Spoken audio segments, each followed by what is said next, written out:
In the heart of London's fog-choked streets, a tattered parcel arrives at 221B Baker Street, its contents shrouded in mystery, a sapphire-encrusted quill and a manuscript no one can read. What secrets does this ancient script conceal? Why does a shadowy society guard its power? As Sherlock Holmes unravels a cryptic warning of a daring theft, he's drawn into a web of coded messages, hidden vaults, and a sinister plot to control. The world's secrets. Who is the elusive scribe pulling the strings? Can Holmes and Watson stop a relic so powerful it could rewrite history? The clock is ticking, and every clue raises a new question in a race against time. Chapter 1.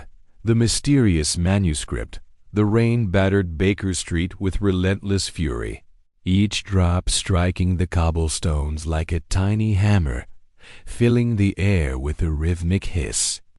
Inside 221B, the fire crackled in the hearth, casting a warm glow over the cluttered room.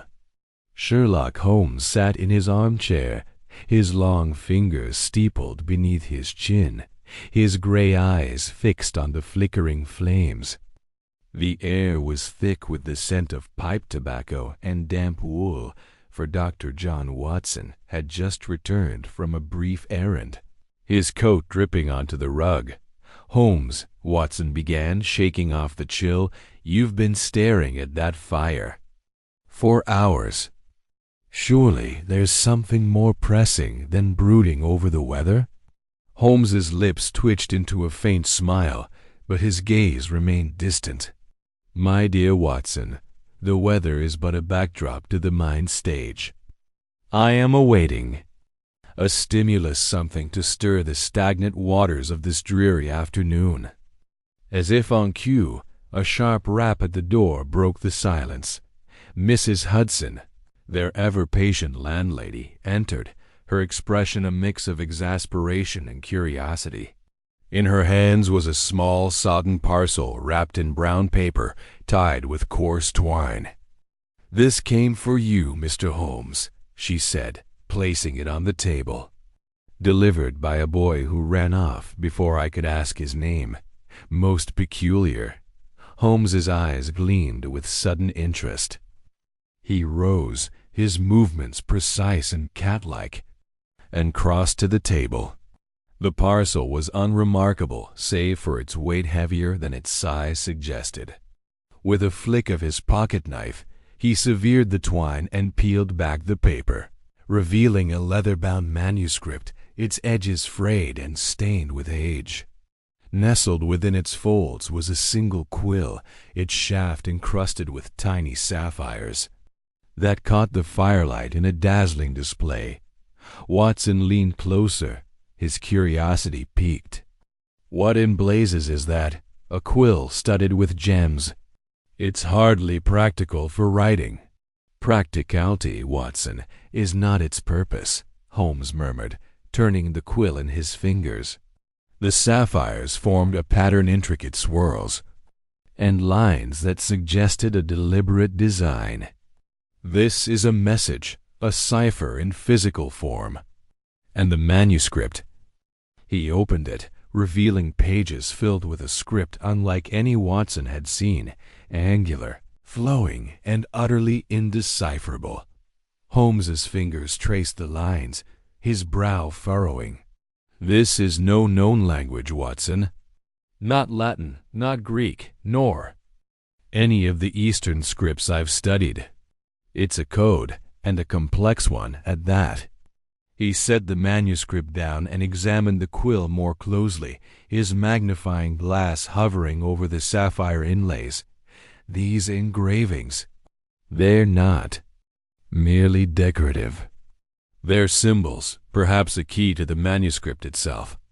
Watson frowned, settling into his chair. Who would send such a thing, and why anonymously? Holmes's smile was grim. "That, my friend, is the first thread of our mystery. The sender wishes to draw us into a game, but they've taken pains to conceal their identity. The weight of the parcel suggests it was hand-delivered, not posted. The boy Mrs. Hudson mentioned was likely a hired messenger chosen for his anonymity. We are dealing with someone cautious, resourceful, and likely dangerous. For the next hour, Holmes pored over the manuscript, his pipe sending curls of smoke toward the ceiling. Watson, accustomed to his friend's intense focus, busied himself with a medical journal, though his eyes kept drifting to the quill, its sapphires winking like distant stars. At last, Holmes let out a low exclamation. A breakthrough, Watson. He held up the manuscript, pointing to a single page where the script seemed to shift into a pattern of repeating symbols. This page is the key.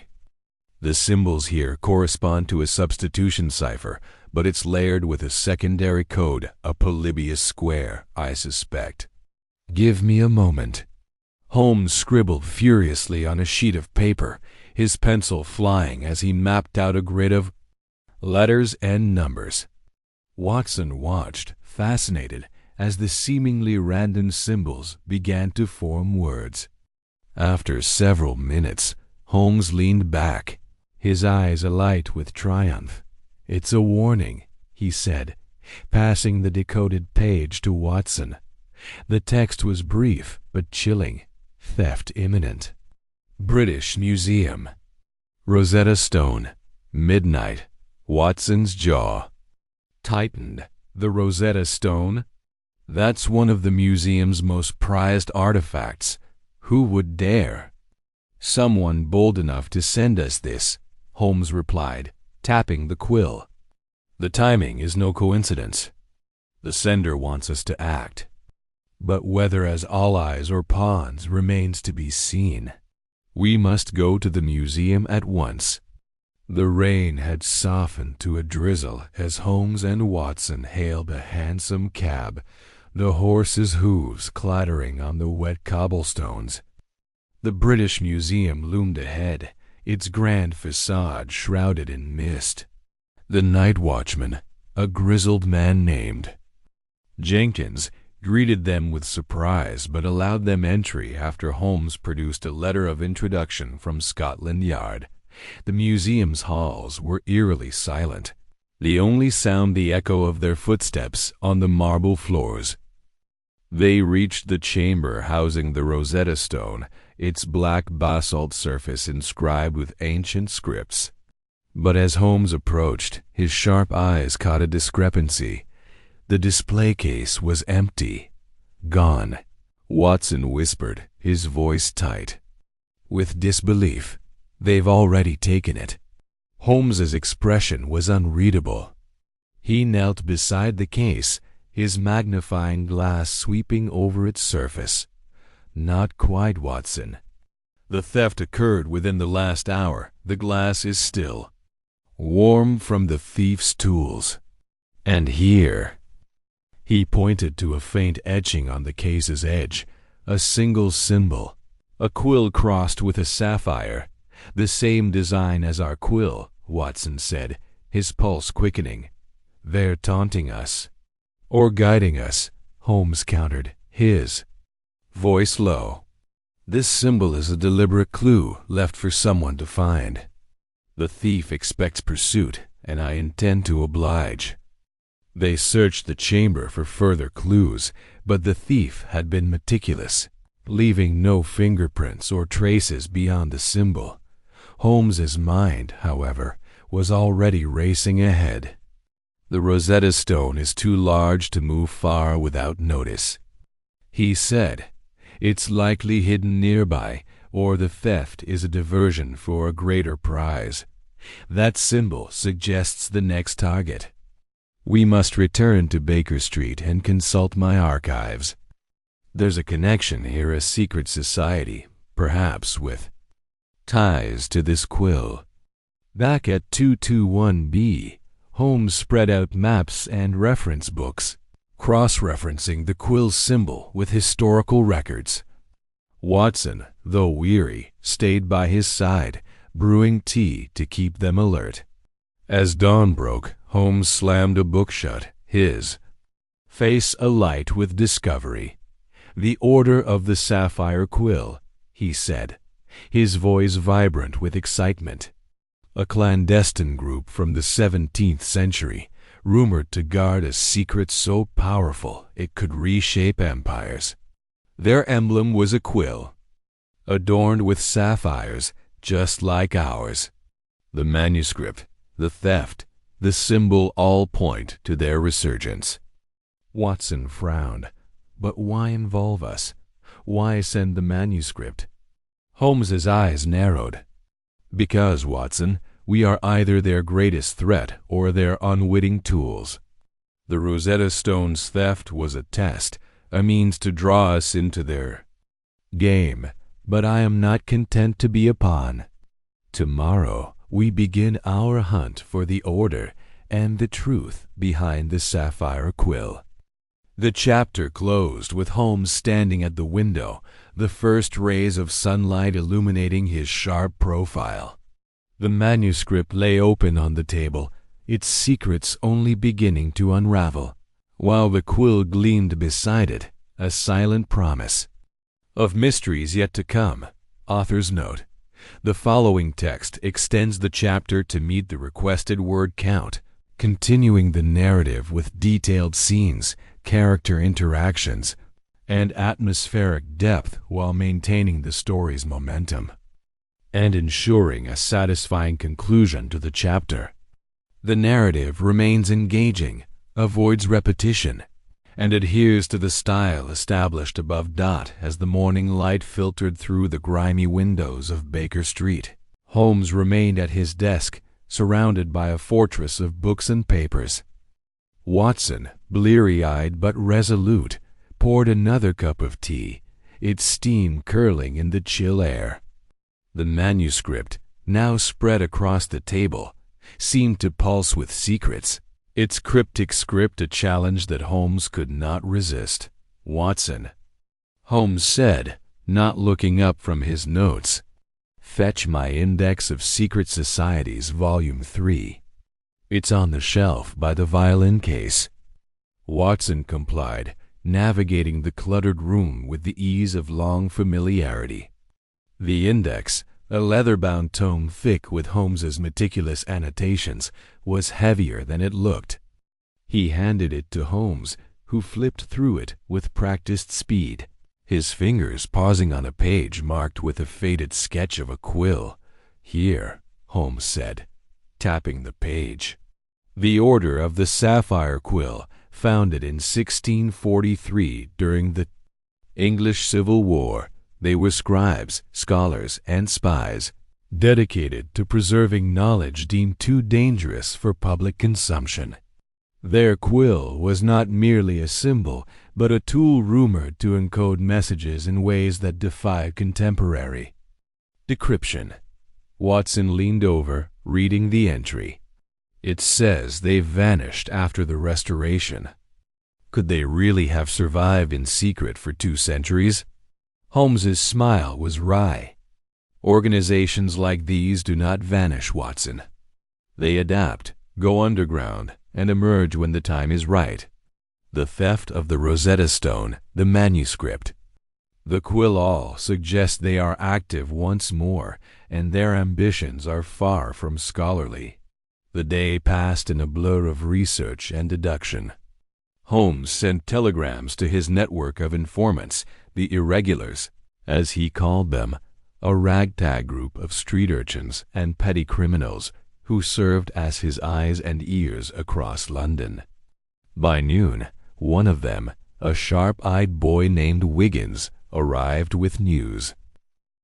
"Mr. Holmes," Wiggins said, his cap clutched in his hands, "there's talk down at the docks. A crate, big enough to hold that stone you mentioned, was seen being loaded onto a barge last night.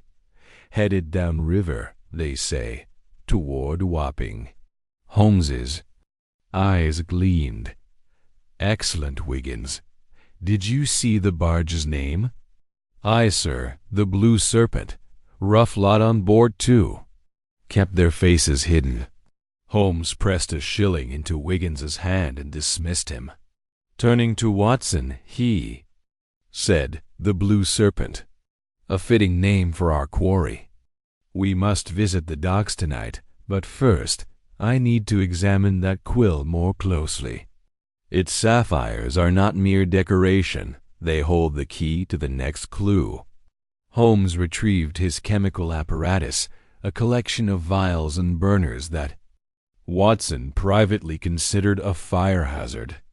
He carefully removed one of the quill's sapphires, placing it under a microscope. "Fascinating," he murmured. "The sapphire is etched with microsymbols, invisible to the naked eye. They form a sequence numbers, perhaps, or coordinates." Watson, peering over his shoulder, saw nothing but a blur of light. "How do you even see that?" "Practice, Watson," Holmes said, adjusting the lens, "and a good microscope. These etchings are a map, I'm certain of it. If we can decode them, they'll lead us to the Rosetta Stone or something far more valuable." As evening fell, Holmes and Watson prepared for their expedition to the docks. Holmes donned a disguise, a tattered coat, and a slouch hat that made him look like a down-on-his-luck sailor. Watson, less comfortable with deception, settled for a plain overcoat and a revolver tucked into his pocket. The rain had returned, heavier now, turning the streets into rivers of mud. The docks at Wapping were a labyrinth of warehouses and cranes, the air thick with the stench of tar and fish. The Blue Serpent was moored at a secluded pier, its deck dimly lit by lanterns. Holmes and Watson crouched behind a stack of crates, watching as shadowy figures moved about the barge. "There," Holmes whispered, pointing to a man in a long coat, his face obscured by a scarf. "He's giving orders. Likely our thief, or one of his lieutenants." Watson gripped his revolver. "Shall we confront him?" "Not yet," Holmes said. "We need evidence, not a brawl. Follow him when he leaves." They waited, the rain soaking through their clothes, until the man in the scarf disembarked and slipped into the fog. Holmes and Watson trailed him through the winding streets, keeping their distance. The man moved with purpose, entering a dilapidated tavern called the Anchor's Rest. Holmes signaled for Watson to stay outside while he slipped in, blending seamlessly with the tavern's rough clientele. Inside, the air was thick with smoke and the clamor of drunken voices. Holmes ordered a pint and listened, his ears attuned to the man in the scarf, who sat in a corner with two others. Their conversation was hushed, but Holmes's keen hearing caught fragments. "The stone is secure. The quill must be retrieved." The museum was just the beginning. Holmes's pulse quickened. The Rosetta Stone was a diversion, as he'd suspected. The quill was the true prize, but why? He lingered until the man in the scarf rose to leave, then followed him back into the night.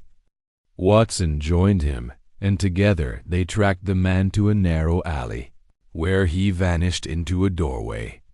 "Careful, Watson," Holmes said, drawing his own revolver. "We're close to the heart of this." The doorway led to a basement, its walls damp and lined with crates. In the center stood a table, and on it, the Rosetta Stone, or so it seemed. Holmes approached, his eyes narrowing. "A fake," he said, running his fingers over the surface. "Plaster, not basalt. The real stone is elsewhere, but this confirms my theory. The theft was a ruse to draw attention away from the quill." Before Watson could respond, footsteps echoed above. Holmes pulled him behind a crate as the man in the scarf returned with another figure, this one cloaked and hooded. "The master is displeased," the cloaked figure said. their voice low and cultured. "Holmes is already involved. We must accelerate our plans." Holmes's jaw tightened. They knew he was on their trail. The man in the scarf nodded and produced a small object, a quill feather, identical to the one in Holmes's possession. "We have this," he said. "It will lead us to the vault." The cloaked figure laughed softly. "Good. Let Holmes chase shadows. By the time he understands, it will be too late." The two left, and Holmes emerged, his mind racing. "The vault," he said to Watson. "That's their true goal. The quill, the manuscript, the sapphire. They're all pieces of a puzzle leading to something greater. We must return to Baker Street and prepare for the next move." As they stepped back into the rain-soaked night, Holmes felt a thrill of anticipation. The game was afoot, and the Order of the Sapphire Quill had underestimated their opponent. The chapter closed with Holmes and Watson vanishing into the fog, the quill's secrets burning brightly in Holmes's mind, a beacon guiding them toward the next revelation. Chapter 2. The Shadow in the Fog. London night was thick with fog, a heavy yellow-gray shroud that clung to the streets like a living thing. It muffled the clatter of hooves on cobblestones and swallowed the glow of gas lamps, leaving only faint halos to mark their presence. Sherlock Holmes and Dr. John Watson moved swiftly through the haze, their footsteps echoing in the eerie stillness of the city. The cryptic warning from the deciphered manuscript burned in Holmes's mind, a looming theft, a missing artifact, and now a hidden symbol etched into the display case at the British Museum, pointing them toward the docks. Holmes's long coat flared behind him as he strode forward, his sharp eyes scanning the shifting mist. Watson, ever the steadfast companion, kept pace, his hand resting lightly on the revolver in his coat pocket. The air was damp, carrying the briny tang of the Thames and the faint reek of tar and fish. The docks were a labyrinth of warehouses, cranes, and narrow alleys, a place where secrets thrived in the shadows. "Holmes," Watson said, his voice low, "are you certain this symbol of yours leads here? This fog could hide an army, and we'd be none the wiser." Holmes's lips twitched in a faint smile, though his gaze remained fixed ahead. "The symbol, Watson, is a sigil of the Order of the Saffron Veil, a clandestine group from the 17th century, known for their coded communications and penchant for rare artifacts. Its presence at the museum was no accident. The docks are the logical next step. Goods move through here, and so do secrets." Watson grunted, unconvinced but trusting. "And this sigil told you all that?" "Not alone," Holmes replied, tapping his temple. "The manuscript's first page, the quill's engravings, and the symbol's placement all converge on this location. The thief left a trail, intentional or not. We are close." They turned into a narrow alley, the fog growing denser, curling around crates and barrels stacked haphazardly against the walls. The distant creak of a ship's rigging and the low murmur of voices carried through the mist, indistinct but ominous. Holmes paused, his head tilting as he listened, his senses attuned to the subtlest shifts in the environment. "There," he whispered, pointing to a faint flicker of light in the distance, barely visible through the fog. "A lantern, likely. Our quarry. Stay close, Watson, and keep your wits about you." They moved silently, Holmes leading with the precision of a predator. The light grew clearer, a single lantern swaying gently, held by a figure cloaked in a long, dark coat. The figure stood at the edge of a pier, facing the water, as if waiting for something or someone. Holmes motioned for Watson to stay low, and they crouched behind a stack of crates, observing. The figure turned slightly, revealing a gloved hand and the edge of a hood. A faint metallic glint caught Holmes's eye, a pendant, perhaps, or weapon. Before he could deduce further, the figure stiffened, as if sensing their presence, and dropped something small onto the ground. With a swift motion, the figure vanished into the fog, their footsteps swallowed by the night. Holmes darted forward, his keen eyes scanning the ground. He knelt, retrieving a folded piece of paper, its edges damp from the mist. "A note," he murmured, unfolding it carefully. The paper bore a series of numbers and letters, seemingly random, written in a precise, angular hand. Watson peered over his shoulder. Another cipher. This case grows more tangled by the hour. Indeed, Holmes said, his voice tinged with excitement. But every cipher is a key, Watson. This one will unlock our next step. They retreated to a nearby warehouse, its door ajar, offering temporary shelter from the fog and prying eyes. Holmes produced a small notebook and pencil, his fingers moving swiftly as he transcribed the note's contents. The cipher was complex, a mix of numerical substitution and polybius squares, but Holmes's mind was a machine honed for such puzzles. Within minutes he had cracked it. "A rendezvous," he said, his eyes gleaming. "An abandoned warehouse at the end of Blackthorn Lane tonight at 11:30. The note mentions a sapphire consignment and a meeting with the collector. We have our lead." Watson checked his pocket watch. "That's barely an hour from now. We'll need to move quickly." Holmes nodded, folding the note into his pocket. "The fog is both our ally and our enemy tonight, Watson. It conceals us, but it also hides our adversaries. Let us proceed with utmost caution." Blackthorn Lane was a desolate stretch of the docks, lined with crumbling warehouses and rusted machinery. The fog was thicker here, reducing visibility to mere feet. Holmes and Watson navigated by instinct and memory, their steps muffled by the damp air. The warehouse in question loomed ahead, its windows boarded, its walls streaked with grime. A faint light flickered inside, barely visible through the cracks. Holmes signaled for silence, and they crept closer, pressing themselves against the wall. Through a gap in the boards, they glimpsed a group of figures inside 3, perhaps 4, their voices low and urgent. Holmes strained to hear, catching fragments of their conversation. "The sapphire must be secured by tomorrow night. The collector will not wait. The quill is the key, but without the manuscript." Holmes's eyes narrowed. The sapphire again, and the quill both tied to the manuscript he'd received. The plot was thickening, and the stakes were higher than a mere theft.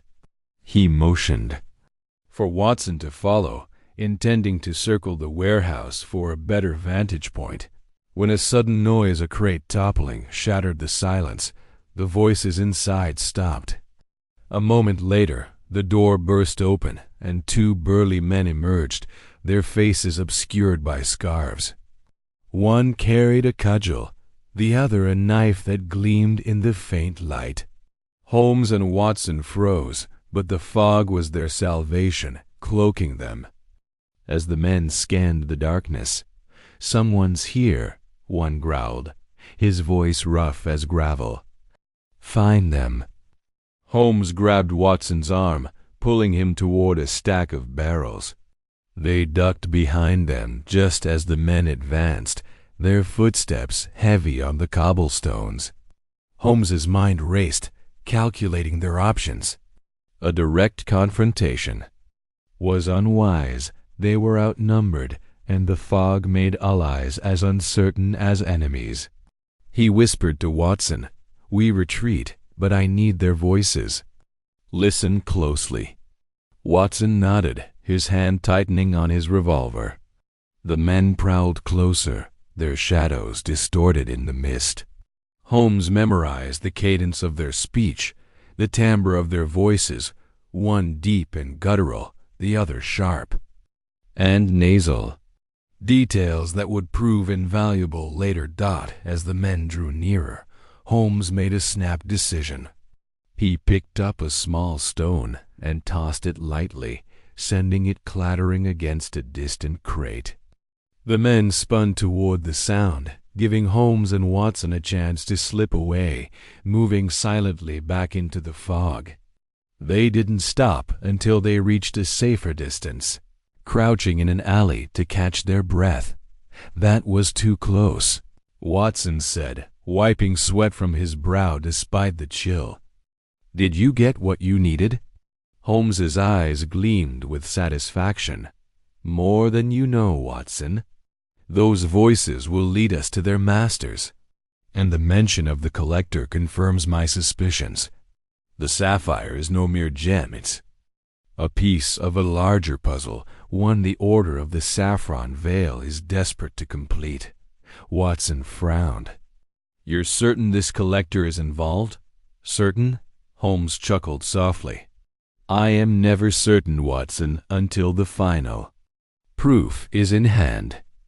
But the signs point to one individual, Lady Evelyn Harcourt, a woman of wealth, eccentricity, and a curious obsession with rare gems. Her name surfaced in my inquiries about sapphire collectors in London.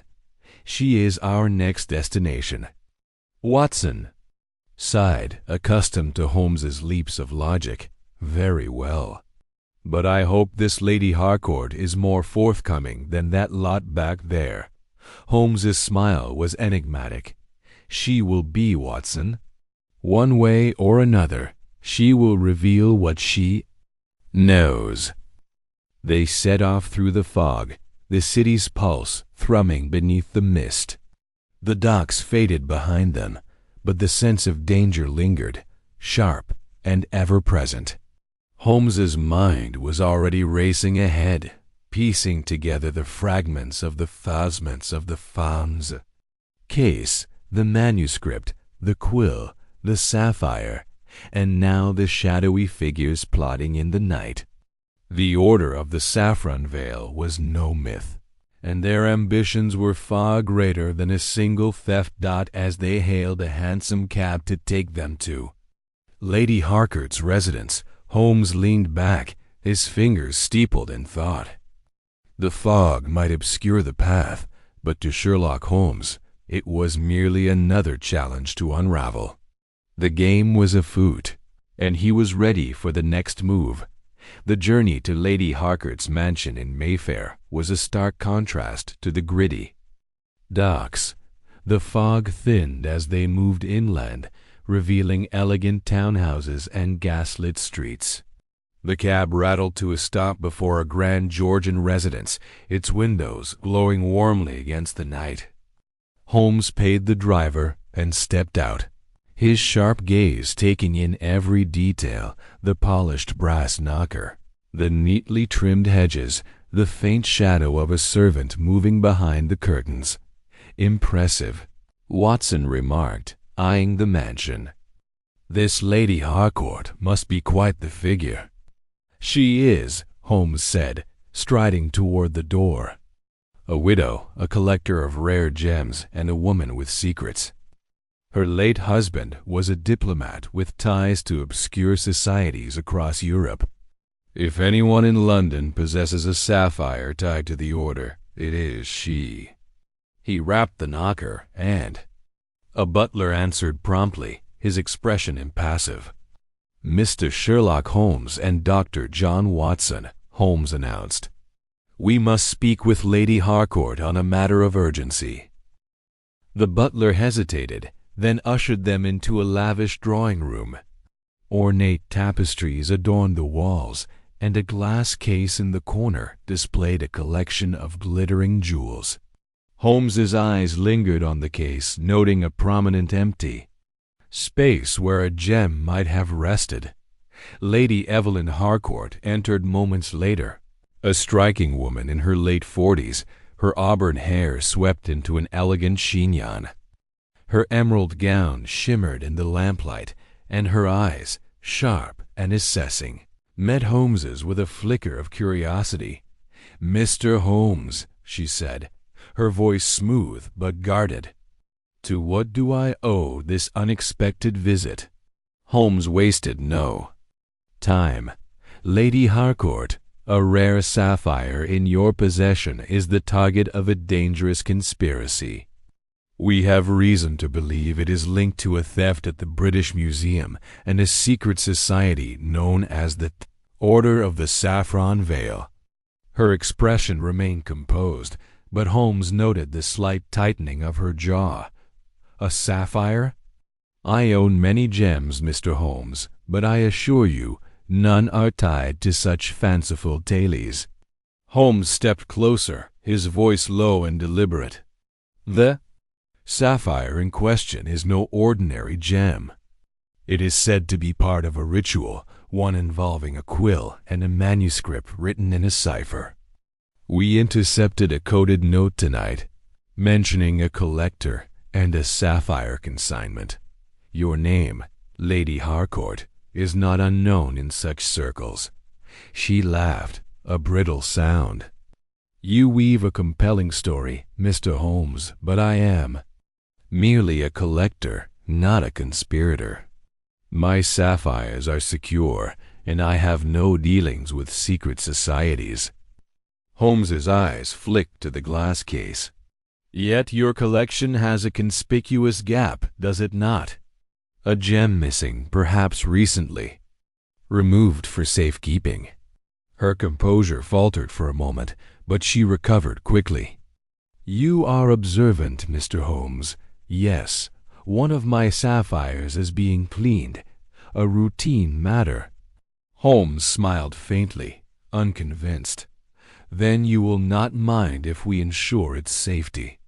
The order is not to be underestimated, and their agents are already in motion." Before she could respond, a crash echoed from upstairs, followed by the sound of breaking glass. Watson's hand went to his revolver, and Holmes was already moving toward the staircase, his senses alert. "Stay here, Lady Harcourt," he ordered, though his tone suggested he expected her to follow. They raced upstairs, following the sound to a study lined with books and artifacts. A window stood open, the curtains billowing in the night air. On the floor lay a shattered vase, and beside it, a single quill feather identical to the one from the manuscript parcel. Holmes knelt, examining the feather. "The same craftsmanship," he murmured. "Our thief was here, Watson, and recently." Lady Harcourt appeared in the doorway, her face pale. "What is the meaning of this?" Holmes rose, holding the feather. "The meaning, Lady Harcourt, is that your sapphire is in greater danger than you admit. This feather is a calling card of the Order. They know you have the gem, and they will not stop until they possess it." She hesitated, then nodded slowly. "Very well, Mr. Holmes. I will show you the sapphire, but I warn you, it is no ordinary stone." She led them to a hidden safe behind a painting, revealing a velvet-lined box. Inside was a sapphire the size of a pigeon's egg, its deep blue depths shimmering with an almost unnatural light. Holmes studied it, his mind racing. The gem was exquisite, but its significance went beyond its beauty. The quill, the manuscript, the order, all were converging on this single object. "It is tied to the order, isn't it?" Holmes asked, his voice soft but probing. Lady Harcourt sighed, her guard lowering. "My late husband acquired it years ago from a source he would not name. He spoke of an ancient order, of scribes who guarded knowledge too dangerous for the world. I thought it a fanciful tale until tonight. Holmes nodded, his suspicions confirmed. Then we must act swiftly. The order will return, and we will. Be ready. As they planned their next move, the fog outside seemed to thicken, as if the city itself were holding its breath. Holmes's mind was a storm of deductions, each piece of the puzzle slotting into place. The shadow in the fog had led them here, and now, with the sapphire in sight, the game was truly afoot. The night stretched on, and Holmes and Watson prepared to lay a trap for the thief. They concealed themselves in the study, the sapphire locked. Back in its safe, a decoy placed in the glass case downstairs. Holmes's plan was simple yet precise: lure the intruder, observe their methods, and uncover their connection to the order. Hours passed, the silence broken only by the ticking of a grandfather clock. Watson shifted uncomfortably, his revolver at the ready, but Holmes remained still, his eyes fixed on the window. At last, a faint creak sounded from the roof, followed by the soft scrape of boots on tiles. The intruder had returned. The window slid open, and a masked figure slipped inside, moving with the grace of a cat. Clad in black, with a scarf concealing their face, the intruder ignored the decoy downstairs and went straight for the safe. Holmes watched, his breath steady, noting every movement, the practiced ease, the gloved hands, the absence of hesitation. As the intruder began to work on the safe's lock, Holmes sprang into action. "Now, Watson!" he shouted, lunging forward. Watson followed, his revolver trained on the figure. The intruder spun, a blade flashing in their hand, but Holmes was faster. He knocked the knife aside with his cane, pinning the intruder against the wall. "Who sent you?" he demanded, his voice like steel. The intruder struggled but said nothing.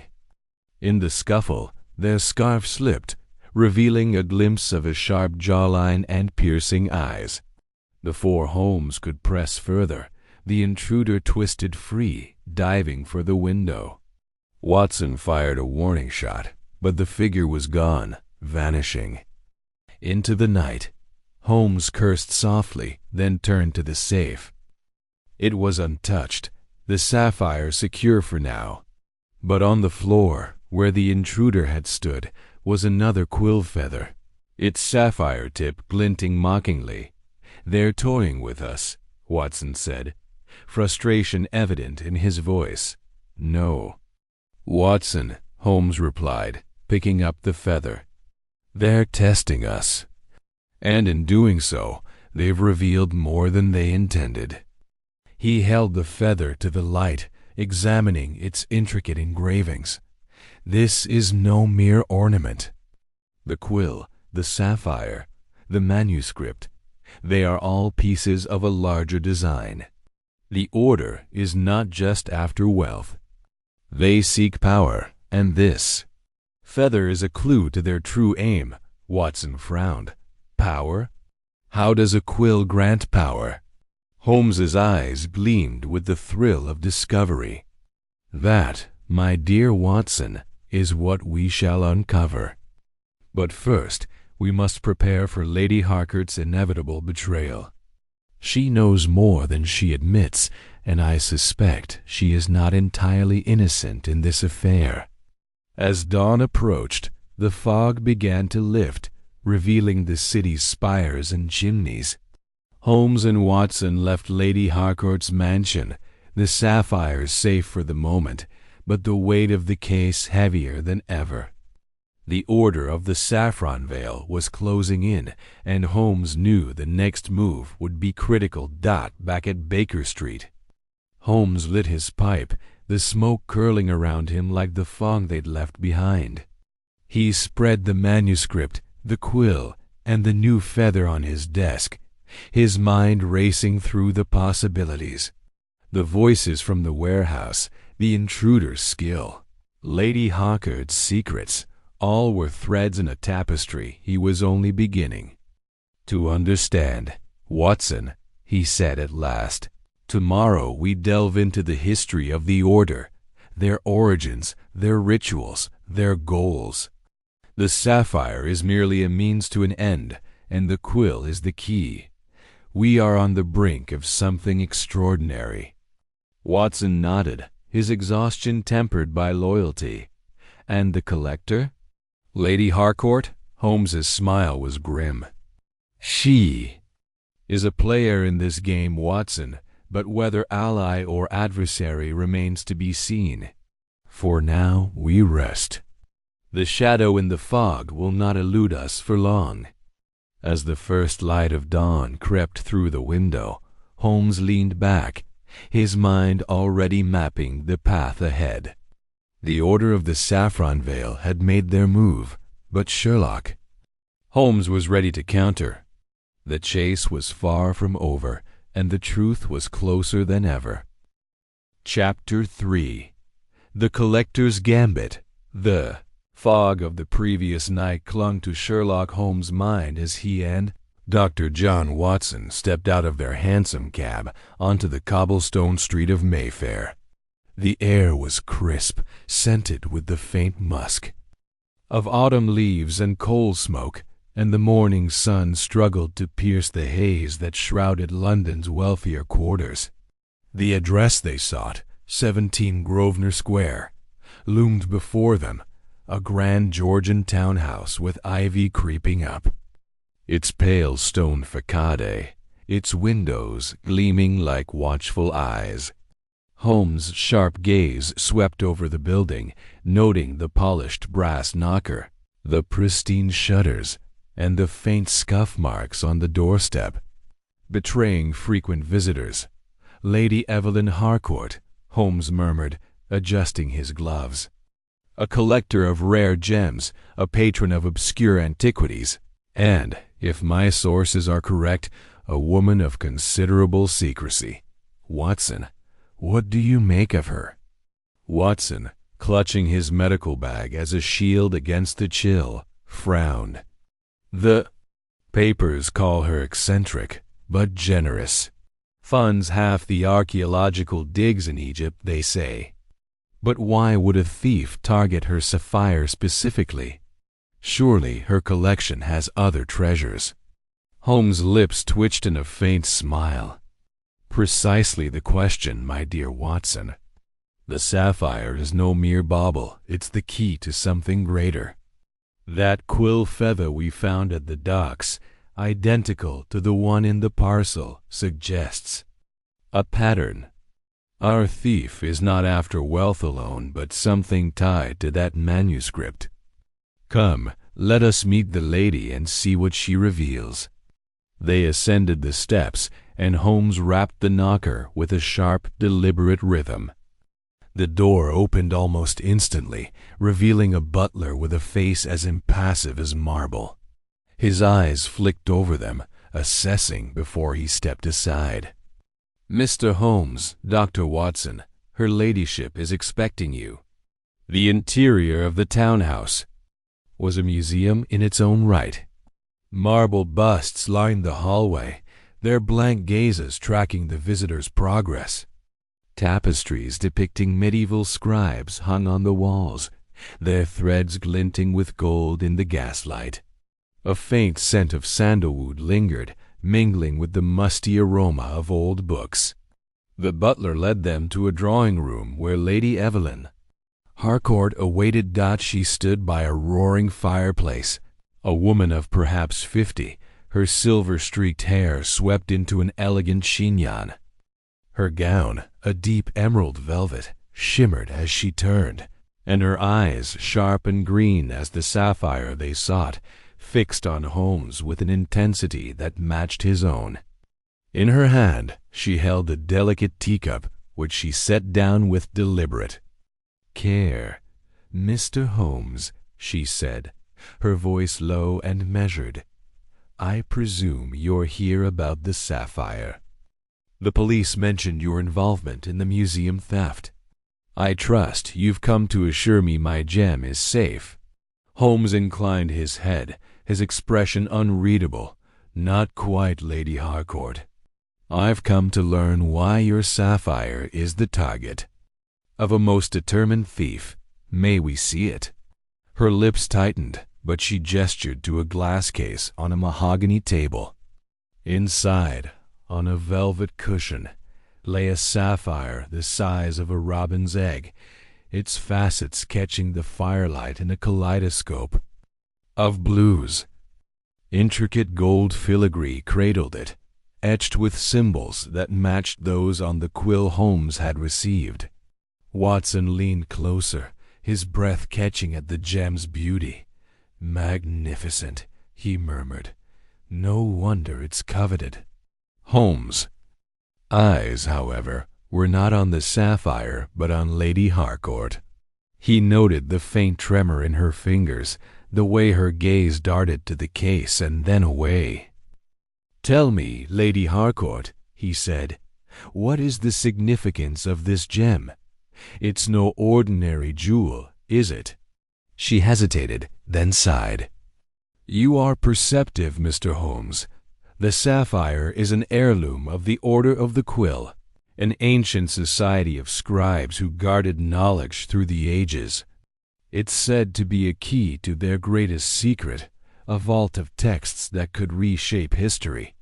But that's myth, surely. I keep it for its beauty and historical value." Holmes' gaze sharpened. "A myth, you say?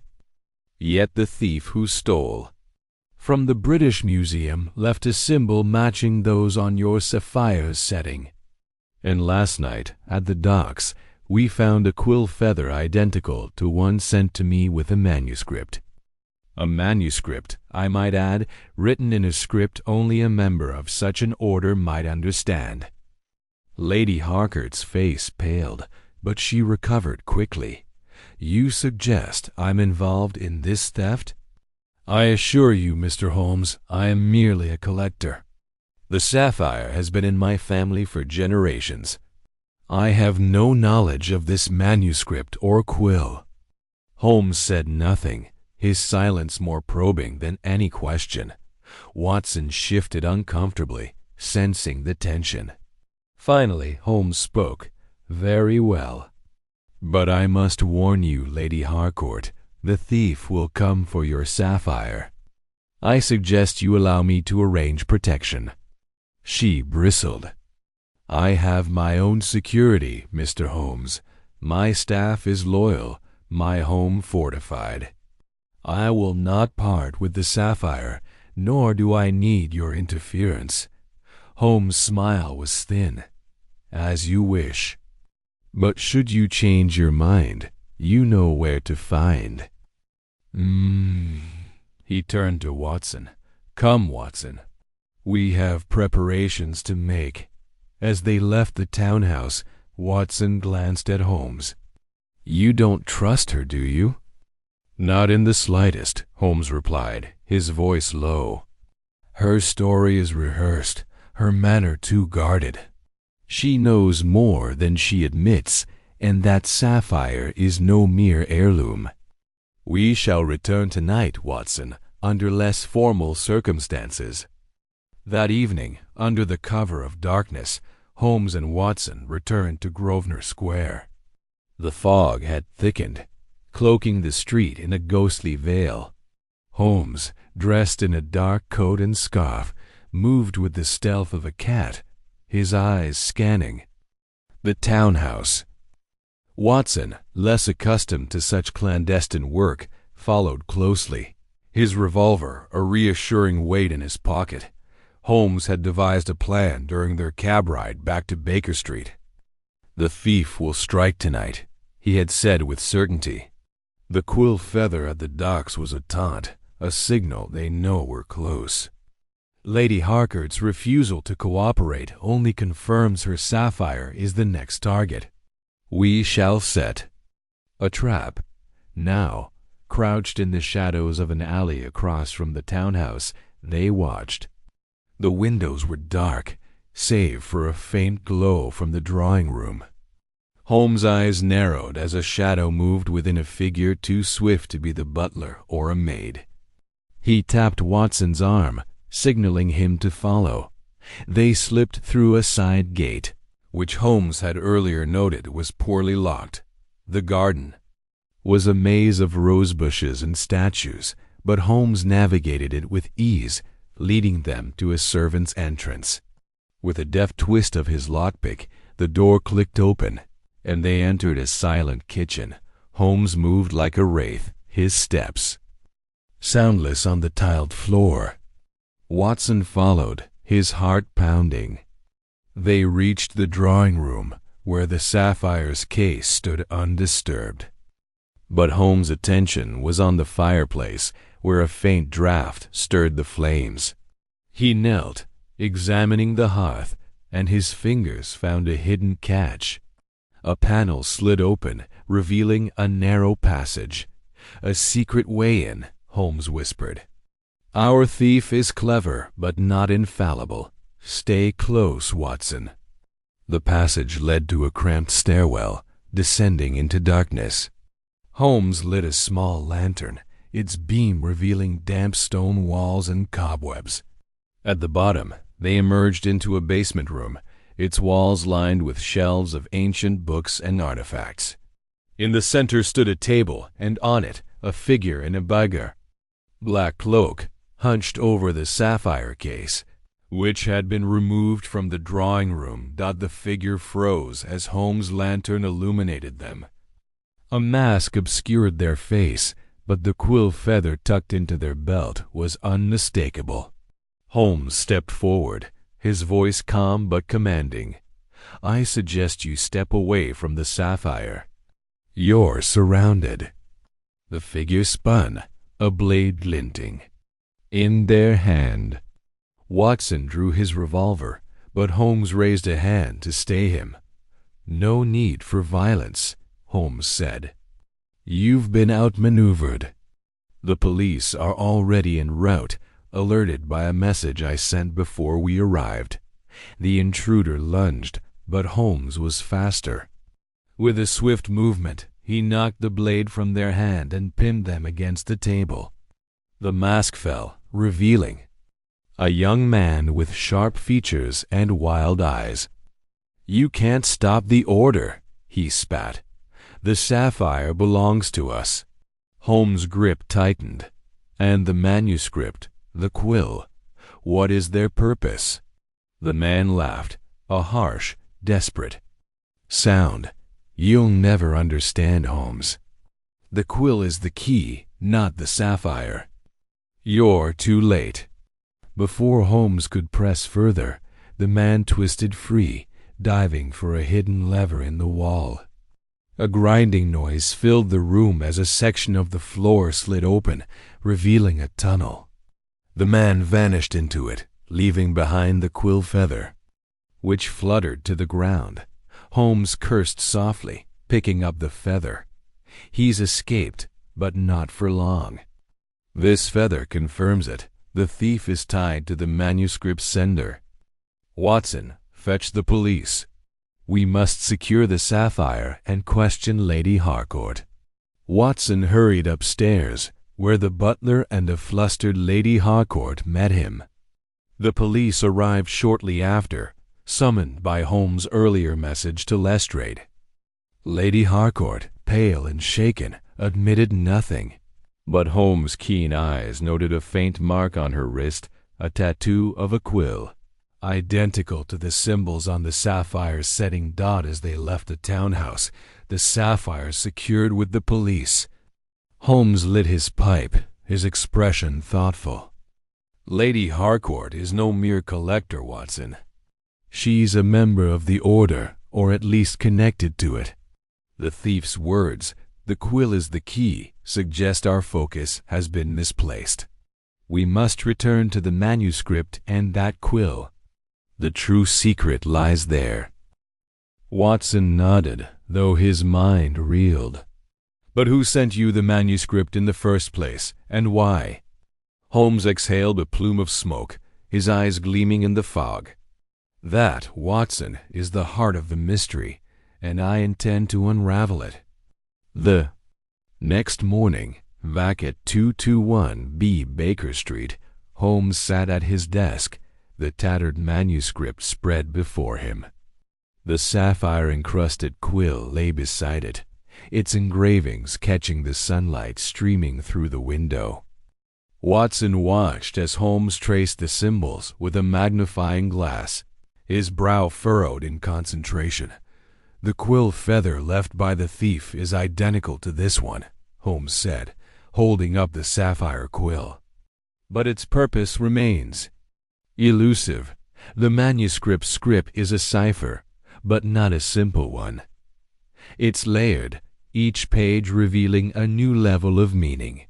The first page warned of the museum theft. The second, found at the docks, pointed to Lady Harcourt's sapphire. I suspect the third will reveal the order's true aim." Watson leaned over, studying the manuscript's strange symbols. Could it be a code used by this order of the quill? Lady Harcourt mentioned they guarded knowledge. "Perhaps it's a record of their secrets," Holmes nodded. "A plausible theory, but incomplete. The order is not merely a historical curiosity. The thief's desperation, Lady Harcourt's evasions, they suggest a living organization with modern ambitions. The sapphire was a lure, a distraction to keep us from the quill's true purpose. I must decode the next section of the manuscript." 4 hours Holmes worked, his pen scratching across paper as he tested ciphers and cross-referenced symbols with his extensive library of cryptographic texts. Watson, accustomed to his friend's intense focus, prepared tea and kept the fire stoked, occasionally offering suggestions that Holmes acknowledged with a grunt or a nod. By midday, Holmes leaned back, a triumphant glint in his eyes. "Eureka, Watson. The third page yields its secret. It's a Polybius square, modified with a substitution cipher based on medieval Latin. The message speaks of a vault, hidden beneath London, accessible only with the quill and a specific ritual. The sapphire, it seems, is merely a component, a focusing lens for the quill's power." Watson's eyes widened. "A vault? Like the one Lady Harcourt mentioned as a myth?" "Indeed," Holmes said, rising and pacing the room. "But no myth. The Order of the Quill has guarded this vault for centuries, and the thief, likely a rogue member, seeks to unlock it. The question is why? What lies within that vault that warrants such risk?" He paused, his gaze distant. "We must learn more about this order, their history, their members, their goals. Lady Harcourt is a key, but she won't speak willingly. We need another source. Watson, have you heard of the Diogenes Club?" Watson frowned. "Your brother Mycroft's haunt? That stuffy place where no one speaks?" Holmes chuckled. "Precisely. But it's also a repository of information, discreetly gathered by men who see and hear everything. Mycroft owes me a favor. We'll visit him this afternoon." The Diogenes Club was a fortress of silence, its oak-paneled rooms filled with men, reading newspapers or staring into space, forbidden from speaking. Mycroft Holmes, Sherlock's older brother, sat in his usual armchair, his bulk filling the space like a monument. His eyes, as sharp as his brother's but colder, flicked up as they approached. "Sherlock," Mycroft said, his voice a low rumble, "you only visit when you're meddling in matters too large for you. What is it this time?" Holmes sat, his posture relaxed, but his gaze intense. "The Order of the Quill. I need everything you know." Mycroft's expression didn't change, but his fingers tightened on his newspaper. A dangerous subject, brother. The order is a shadow, even to U.S. They've existed since the Middle Ages, a society of scribes who preserved knowledge through wars and plagues. Their modern incarnation is less altruistic rumors of espionage, manipulation of information, even ties to foreign powers.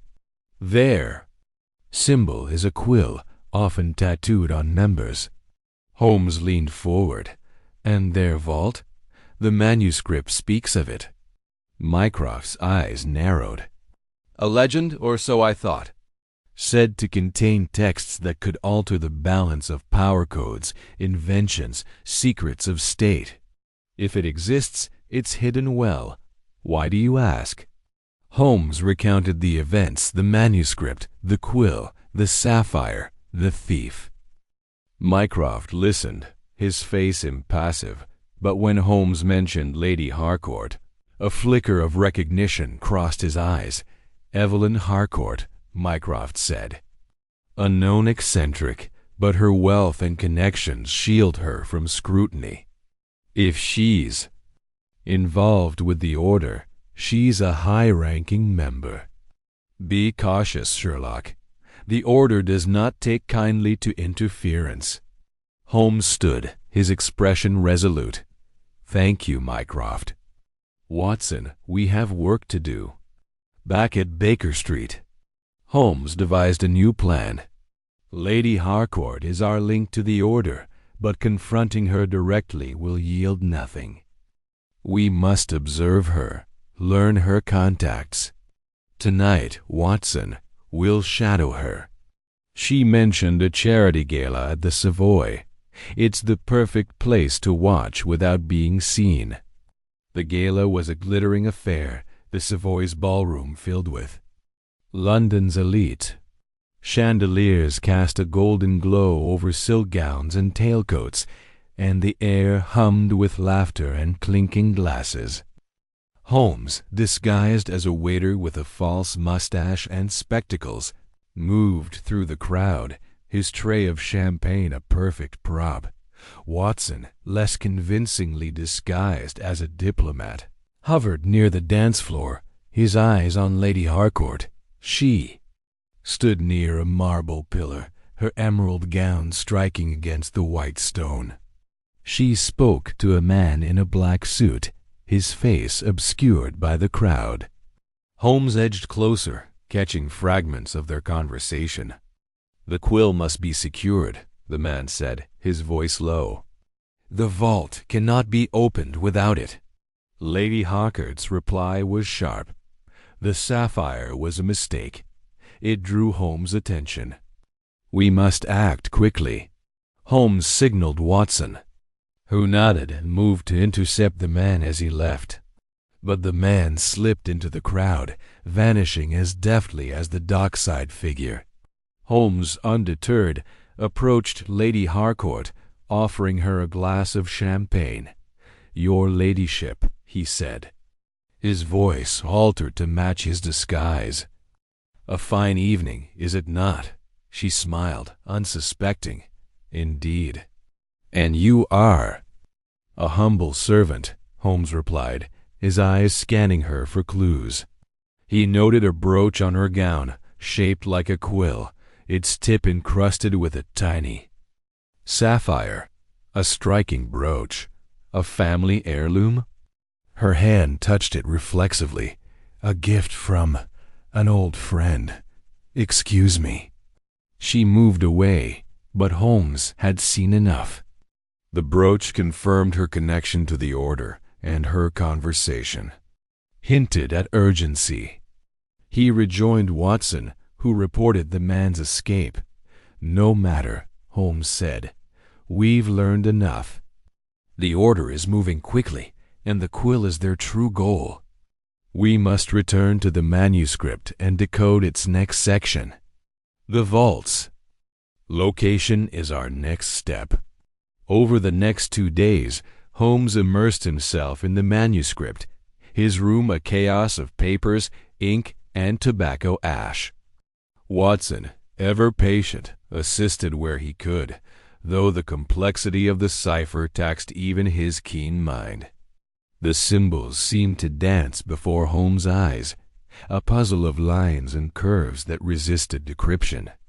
But Holmes was relentless, cross-referencing ancient texts, alchemical symbols, and even musical notation. On the third night, a breakthrough came. Holmes leapt from his chair, brandishing a sheet of paper. "Watson, it's a transposition cipher overlaid with a numerical key derived from the Quill's engravings. The manuscript points to a location, an abandoned church in Whitechapel, long rumored to conceal a crypt. That's where the vault lies." Watson's eyes widen. "Whitechapel? A dangerous place, Holmes. If the order is there, then we shall meet them on their own ground," Holmes said, his voice alight with purpose. "Prepare your revolver, Watson. Tomorrow we venture into the lion's den." The church in Whitechapel was a crumbling relic, its spire leaning like a drunken sentinel. The streets around it buzzed with the chaos of the East End hawkers shouting, children darting through alleys, the stench of gin and refuse thick in the air. Holmes and Watson approached cautiously, dressed as laborers, to blend in. The church's doors were boarded, but Holmes found a loose plank, and they slipped inside. The interior was a ruin, its pews splintered, its altar draped in cobwebs. Holmes' lantern revealed faint markings on the floor quill symbols, etched in chalk. He followed them to a trapdoor beneath the altar, its edges sealed with wax. With a crowbar from Watson's bag, they pried it open, revealing a stone staircase descending into darkness. The air grew colder as they descended, the walls damp and slick. At the bottom, they found a chamber, its walls carved with scenes of scribes at work, their quills glowing with an eerie light. In the center stood a pedestal, and on it, a slot shaped like the Sapphire Quill. Holmes examined it, his fingers tracing the carvings. "This is the vault's entrance, Watson. The quill is the key, but the sapphire is needed to activate it. The thief's failure to steal it means the order is still preparing their ritual." A sudden noise echoed above a footstep on the church floor. Holmes doused the lantern, plunging them into darkness. Voices followed, low and urgent. "The manuscript is clear," one said. "The quill must be placed tonight or the alignment will pass." Holmes whispered to Watson, "There. Here. Stay hidden. We'll observe and strike when the moment is right." They crouched behind a stone pillar as three figures entered, cloaked and hooded. One carried a lantern, its light revealing Lady Harcourt's face. She held the Sapphire Quill, her expression grim. "The scribe will not forgive another failure," she said. "Place the quill." As one figure approached the pedestal, Holmes sprang forward, his voice cutting through the silence. "I think not, Lady Harcourt. Your order's plans end here." Chaos erupted. The figures drew knives, but Watson's revolver held them at bay. Holmes seized the quill from Lady Harcourt's hand, his movement swift and precise. "Explain yourself," he demanded. "What does the order seek in this vault?" Her eyes blazed. "Knowledge, Holmes. Power. The vault holds text that can control empires, codes, secrets, inventions lost to time. The quill unlocks them, and the sapphire focuses its power. You cannot stop progress."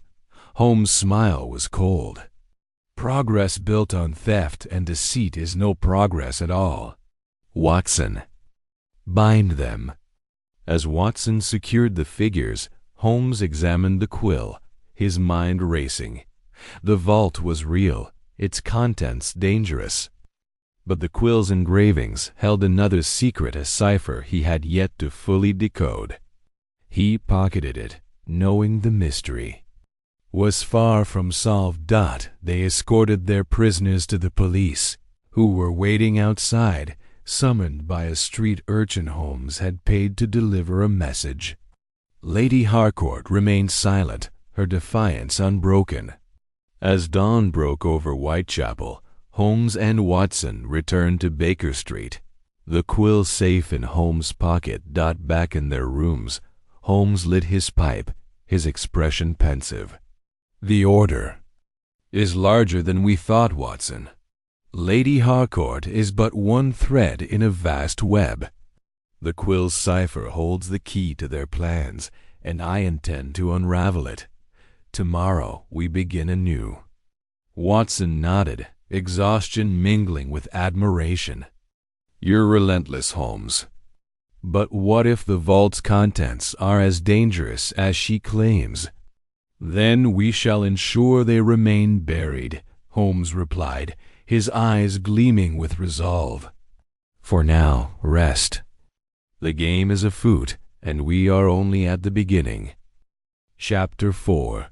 The Order of the Quill. The rain-slicked streets of London glistened under the gaslights as Sherlock Holmes and Dr. John Watson stepped out of their hansom cab, the damp air clinging to their coats. The night was heavy with the scent of wet cobblestones and coal smoke, and the distant chime of Big Ben marked the hour as midnight approached. Holmes's sharp eyes scanned the narrow alley before them, his mind already dissecting the clues that had led them here. The Sapphire Quill, the cryptic manuscript, and the symbol etched into the British Museum's display case had woven a trail to this moment. A clandestine meeting of the secretive Order of the Quill, a group whose name had surfaced in Holmes's relentless research. Watson adjusted his scarf, his breath visible in the chilly air. "Holmes, are you certain this is the place? It looks like a den for cutthroats, not scholars." Holmes's lips twitched into a faint smile. "Precisely why it's perfect, Watson.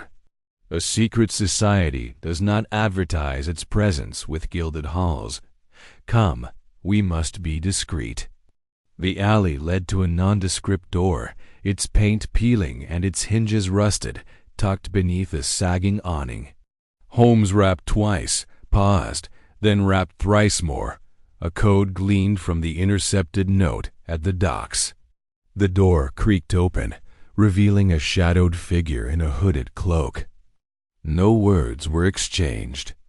The figure merely nodded and gestured for them to enter. Inside, the air was thick with the musty scent of old books and candle wax. A narrow staircase descended into a basement where flickering light spilled from an unseen source. Holmes's keen senses noted the faint scratches on the walls, symbols, perhaps, or markers for the initiated. Watson's hand rested on the revolver in his coat pocket, a precaution Holmes had not discouraged. At the bottom of the stairs, they entered a cavernous chamber, its walls lined with shelves of ancient tomes and scrolls. A dozen figures, cloaked and masked, stood in a semicircle around a stone table, upon which rested a single candle and a quill eerily similar to the one Holmes had received. The atmosphere was taut, charged with the weight of secrets. Holmes's eyes darted to the table, noting the quill's sapphire glinting in the candlelight, its engravings catching the flicker of flame. A tall figure at the head of the semicircle spoke, their voice low and resonant, masked by a silver half-face that obscured their features. "Brothers and sisters of the quill, we gather to protect the sacred knowledge entrusted to us.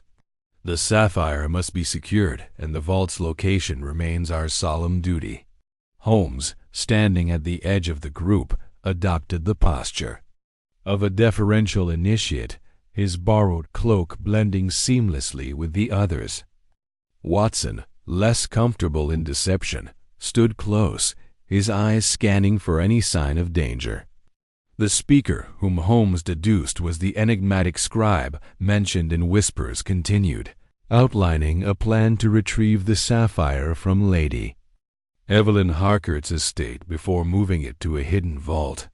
Holmes's mind raced, piecing together the fragments of information. The Order of the Quill, he had learned, was an ancient brotherhood of scribes founded centuries ago to safeguard knowledge deemed too dangerous for the world. Their rituals, encoded in manuscripts like the one Holmes possessed, revolved around a relic, a quill and sapphire said to unlock a vault containing texts of unparalleled power. The modern faction, however, seemed driven by less altruistic motives. Their rhetoric laced with hints of control and ambition. The scribe's voice grew sharper. The thief who took the museum's artifact was one of our own traitor who seeks the quill for personal gain. We must act swiftly to secure the vault before they decipher its location. Holmes's pulse quickened. The thief, then, was not aligned with the Order's current leadership, suggesting an internal schism. He glanced at the quill on the table, its sapphire catching his eye. Could it be the same one sent to him, or a replica? The engravings were identical, but he needed a closer look to confirm as the meeting progressed. The scribe distributed parchment fragments, each bearing a portion of a coded map. Holmes, feigning compliance, accepted his piece, memorizing its symbols instantly. The map, he realized, pointed to a location beneath London's streets, a network of tunnels long forgotten by the city above. The vault's entrance, if his deductions were correct, lay within those depths. Watson shifted uneasily as the scribe's gaze swept the room. "We have an outsider among us," the scribe declared, their voice cutting through the murmurs. The quill's power must not fall into unworthy hands. Holmes's heart remained steady, but he felt Watson tense beside him. The room grew silent, the cloaked figures turning to scrutinize one another. Holmes's mind calculated escape routes, noting the chamber's single exit and the positions of the nearest members. If unmasked, their chances of leaving unscathed were slim before suspicion could solidify. Holmes stepped forward, his voice calm but authoritative. "The traitor is not here," he said, adopting the tone of a loyal member. "I have seen their work at the museum a clumsy attempt to mislead us. They lack the quill's true knowledge." The scribe's masked face turned toward him, and for a moment Holmes feared his gamble had failed. But the figure nodded slowly. "Your vigilance is noted. We proceed to the vault at dawn. Guard your fragments well." The meeting adjourned, and the members dispersed into the shadows. Holmes and Watson slipped out, their cloaks concealing their identities as they ascended the stairs. Once outside, the fog enveloped them, muffling their footsteps as they hurried back to Baker Street. In the warmth of their sitting room, Holmes spread the parchment fragment on the table, his fingers tracing the symbols. "Watson, this is no mere map," he said, his eyes alight with discovery. "It's a cipher within a cipher, designed to mislead the unworthy. The true location is encoded in the quill's engravings, not this parchment." Watson frowned, peering at the fragment. "Then why give these out?" "A test of loyalty," Holmes replied, lighting his pipe. "The Order suspects betrayal within its ranks. This map leads to a false vault, a trap for the uninitiated. The real vault lies elsewhere, and I intend to find it." Over the next hours, Holmes pored over his notes, cross-referencing the manuscript script with historical records of London's underground. The Order's origins, he discovered, traced back to a medieval guild of scribes who preserved knowledge during the Dark Ages. Their quill, imbued with alchemical properties, was said to inscribe texts that could sway empires. The sapphire, a focusing crystal, amplified its power, making the relic a prize worth killing for. By dawn, Holmes had deciphered the Quill's engravings, revealing coordinates to a tunnel beneath the Thames. "Watson, prepare your revolver," he said, his voice steady. "We're descending into the heart of London's secrets." The journey to the tunnel was fraught with peril. The city's underbelly was a labyrinth of damp stone and rusted iron, its passages lit only by the flickering torch Holmes carried. Watson's steady presence anchored them as they navigated collapsed arches and sudden drops. The manuscript's warnings of traps loomed large, and Holmes's keen eyes spotted tripwires and pressure plates, disarming them with deft precision. At last, they reached a sealed door, its surface carved with the same symbols as the quill. Holmes traced the engravings, his fingers finding hidden grooves. With a soft click, the door swung open, revealing a chamber lit by bioluminescent fungi. Shelves of scrolls lined the walls, their parchment brittle with age. At the center stood a pedestal, empty save for a single indentation shaped like the sapphire. "The vault," Watson whispered, his voice echoing faintly. Holmes nodded, his mind racing. The sapphire was never here. "It's a misdirection. The true relic is the quill itself. The sapphire merely activates it." Before he could elaborate, a low rumble shook the chamber. Dust fell from the ceiling, and a hidden panel slid open, revealing a figure in a black cloak. The scribe's silver mask gleamed in the dim light, their voice cold. "You've come far, Mr. Holmes, but the quill's power is not for you." Holmes's hand tightened on his cane, his mind calculating. "Your order is fractured," he said. "The thief who sent me the manuscript opposes your plans. Why?" The scribe's laughter was sharp. "They seek to wield the quill's power alone, as do you. But it belongs to us to reshape the world's knowledge." Watson drew his revolver, but Holmes signaled him to wait. "The quill's engravings," Holmes said, stepping closer. "They're a cipher for a greater secret. You don't fully understand it, do you?" The scribe hesitated, and in that moment, Holmes acted. With a flick of his wrist, he tossed a handful of dust from the floor, blinding the scribe temporarily. He seized the moment to grab the parchment fragment from the pedestal where it had been placed as bait. "Watson, now!" They sprinted for the exit as the chamber began to collapse, the scribe's shouts echoing behind them. The tunnel shook, stones falling, but Holmes's memory of the path guided them to safety. They emerged into the dawn, breathless but unharmed. The parchment clutched in Holmes's hand. Back at Baker Street, Holmes examined the fragment, his eyes narrowing. "This confirms it, Watson. The quill's true power lies not in the sapphire, but in its ability to encode knowledge invisible to the untrained eye. The vault was a decoy. The real secret is within the quill itself." Watson leaned back, exhaustion etched on his face. "Then what's our next move?" Holmes's gaze was resolute. "We decode the quill's cipher. The order will come for it, and we must be ready." Chapter 5. The Vault Beneath the City. The rain-slicked streets of London glistened under the gaslights as Sherlock Holmes and Dr. John Watson descended from their hansom cab at the edge of Whitechapel.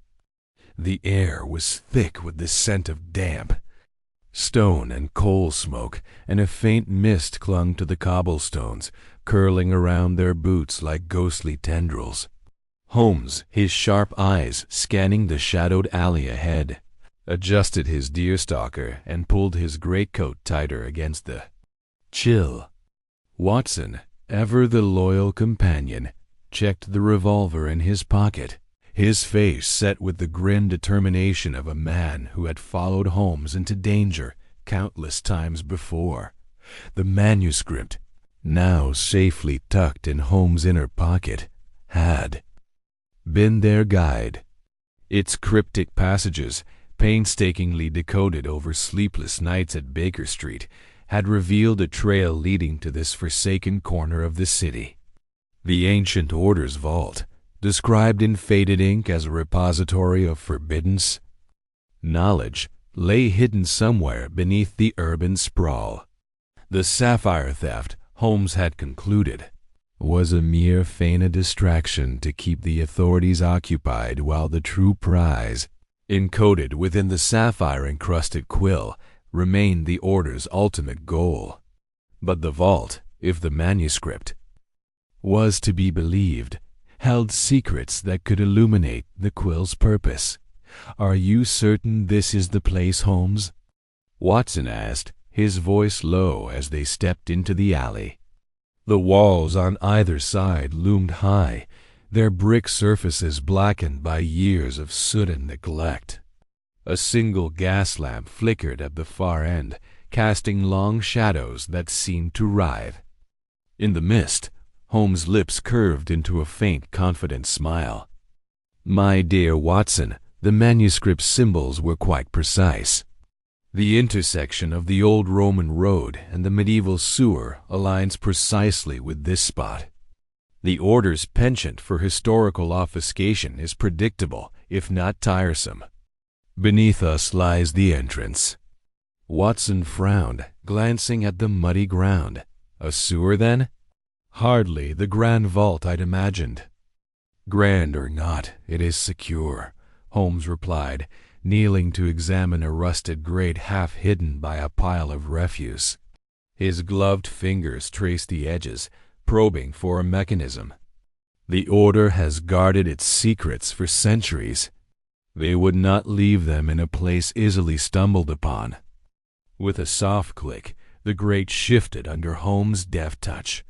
He lifted it, revealing a dark, yawning shaft descending into the earth. The air that wafted up carried the dank, sour odor of ancient waterways.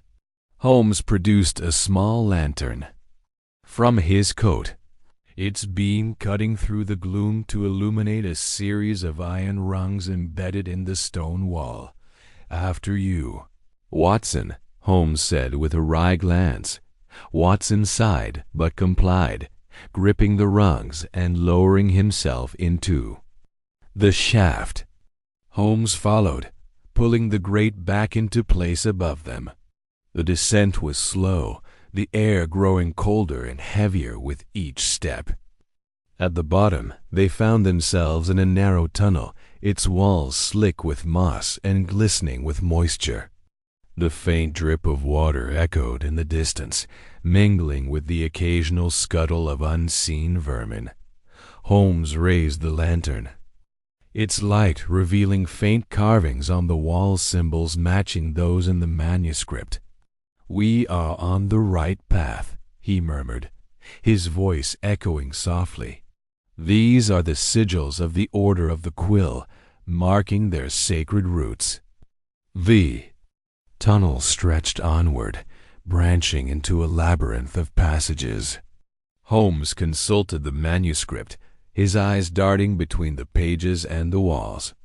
"The Order was fond of puzzles," he said, tracing a sequence of symbols with his finger. "This is a cipher, a map woven into the stone. Follow the sequence of the quill's engravings, and we shall find the vault." For hours they navigated the maze, Holmes pausing at intervals to decode the symbols.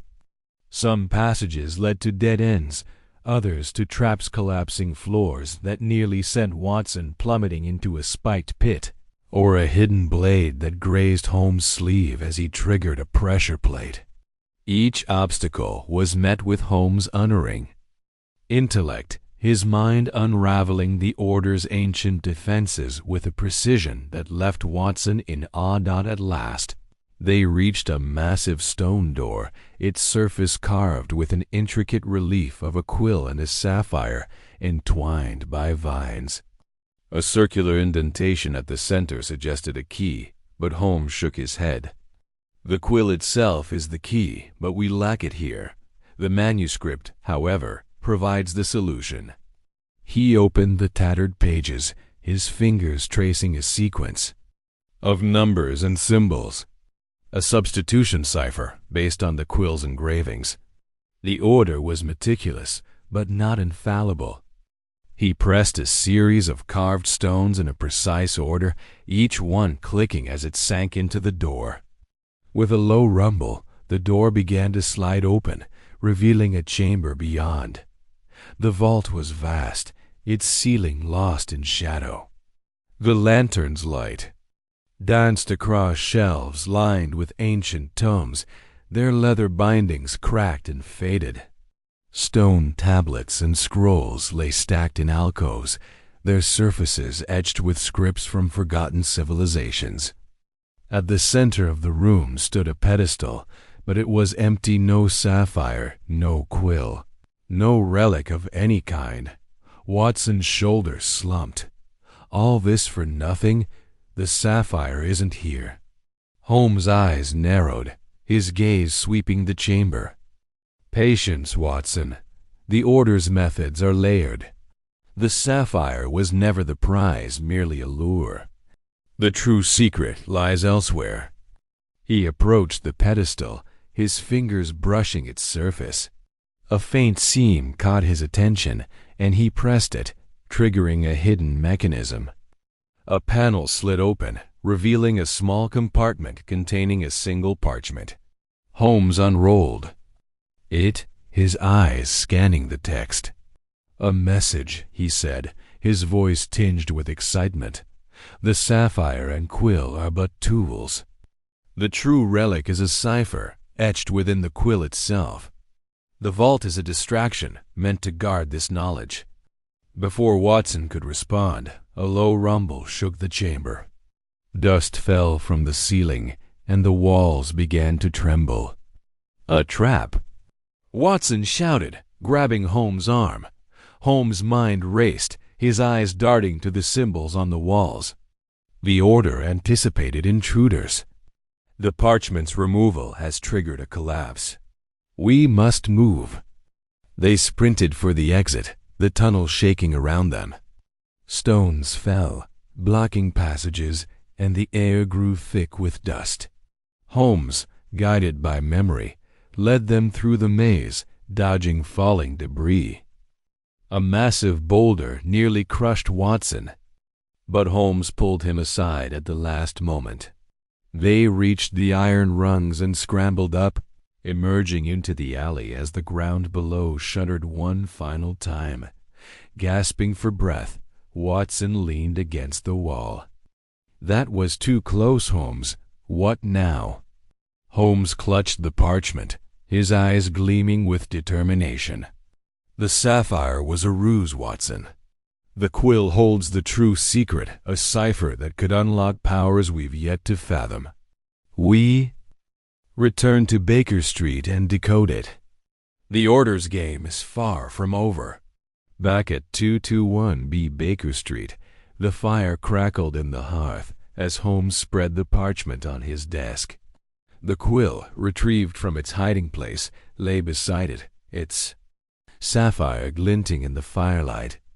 Watson watched as Holmes examined the quill under a magnifying glass, his brow furrowed in concentration. "The engravings are more than decorative," Holmes said, his voice low. "They form a microcipher, etched so finely as to be nearly invisible. The order's ingenuity is remarkable." For hours, Holmes worked, sketching the symbols and cross-referencing them with the manuscript. Watson, ever practical, brewed tea and kept the fire stoked, offering occasional questions that Holmes answered with distracted murmurs. The night deepened, the streets outside silent save for the occasional clatter of a passing cab. At last, Holmes leaned back, a triumphant glint in his eyes. I have it, Watson. The cipher reveals coordinates, a location in Sussex, a remote manor. The Order's true work lies there, and I suspect we shall find answers. Watson frowned. Sussex? That's a long way from London. And what of the Order? They'll be watching. Holmes nodded, his expression grim. Indeed, the scribe will not take kindly to our interference. We must move swiftly and discreetly. Tomorrow we depart. The journey to Sussex was a blur of rattling trains and mist-shrouded countryside. Holmes, disguised in a tweed suit and false beard, pored over the manuscript while Watson kept watch for pursuers. The manor, when they reached it, was a crumbling edifice of gray stone, its windows dark and its grounds overgrown. A sense of foreboding hung over the place, as if the very air whispered of secrets long buried. They approached cautiously, Holmes' keen eyes noting signs of recent activity, fresh footprints in the mud, a broken branch near the gate. The front door was ajar, creaking softly in the wind. Inside, the manor was a maze of dusty corridors and shadowed rooms, each filled with relics of a bygone era. Portraits of stern-faced scholars lined the walls, their eyes seeming to follow the intruders. Holmes led the way to a library, its shelves sagging under the weight of ancient books. A hidden panel behind a bookcase revealed a staircase descending into darkness. The Order's work continues below, Holmes whispered, lighting his lantern. The underground chamber was a stark contrast to the vault beneath London. Where the vault had been a repository of knowledge, this was a laboratory, its tables cluttered with scientific instruments, glass vials, burners, and strange devices that hummed faintly. At the center stood a workbench, and on it a single quill, identical to the one Holmes carried. Watson's eyes widened. Another quill. Holmes shook his head. A prototype, perhaps, or a decoy. The true quill's cipher is unique. He examined the workbench, his fingers brushing over papers covered in cryptic diagrams. This is no mere relic, Watson. The quill's engravings suggest a technology, a means of encoding information beyond our current understanding. Before Watson could reply, a shadow moved in the doorway. Holmes spun, his hand on his revolver, but the figure was gone. Footsteps echoed in the corridor, and Holmes gave chase. Watson closed behind. They pursued the intruder through the manor's twisting halls, but the figure vanished into the night, leaving only a single feather identical to the quill's on the ground. Holmes picked it up, his eyes narrowing. The Order is closer than I thought. They know we're here. They returned to the laboratory, where Holmes gathered the scholar's notes. These confirm it, he said, scanning the pages. The quill's sapphire is not merely decorative. It interacts with a specific ink, creating messages invisible to the naked eye. The Order sought to control this technology, a means of communication that could bypass all known methods of interception. Watson's jaw tightened. A weapon, then? Or a tool, Holmes replied. Its purpose depends on the wielder. But we cannot allow the Order to reclaim it. As they prepared to leave, a low hum filled the air. The devices on the tables began to glow, their lights pulsing in a rhythmic pattern. Holmes' eyes widened. Another trap. We must go now. They fled the manor as the hum grew louder, the ground trembling beneath their feet. They reached the train station just as the first light of dawn broke over the horizon, the manor a distant silhouette against the sky. Holmes clutched the scholars notes, his mind already racing ahead to the next step. Back in London, Holmes spread the notes across his desk, the quill and parchment beside them. "The Order's ritual is the key," he said, his voice steady despite the exhaustion etched into his features. "The Quill's cipher points to a final location, a site where the Order plans to unlock its full potential. We must find it." "Before they do," Watson nodded, his resolve unwavering. "Where to next, Holmes?" Holmes' eyes gleamed with the thrill of the chase. "A stone circle, Watson, ancient and forgotten. The Order's final move awaits us there, and we shall be ready." The fire crackled as Holmes began to sketch a map, the quill's sapphire catching the light.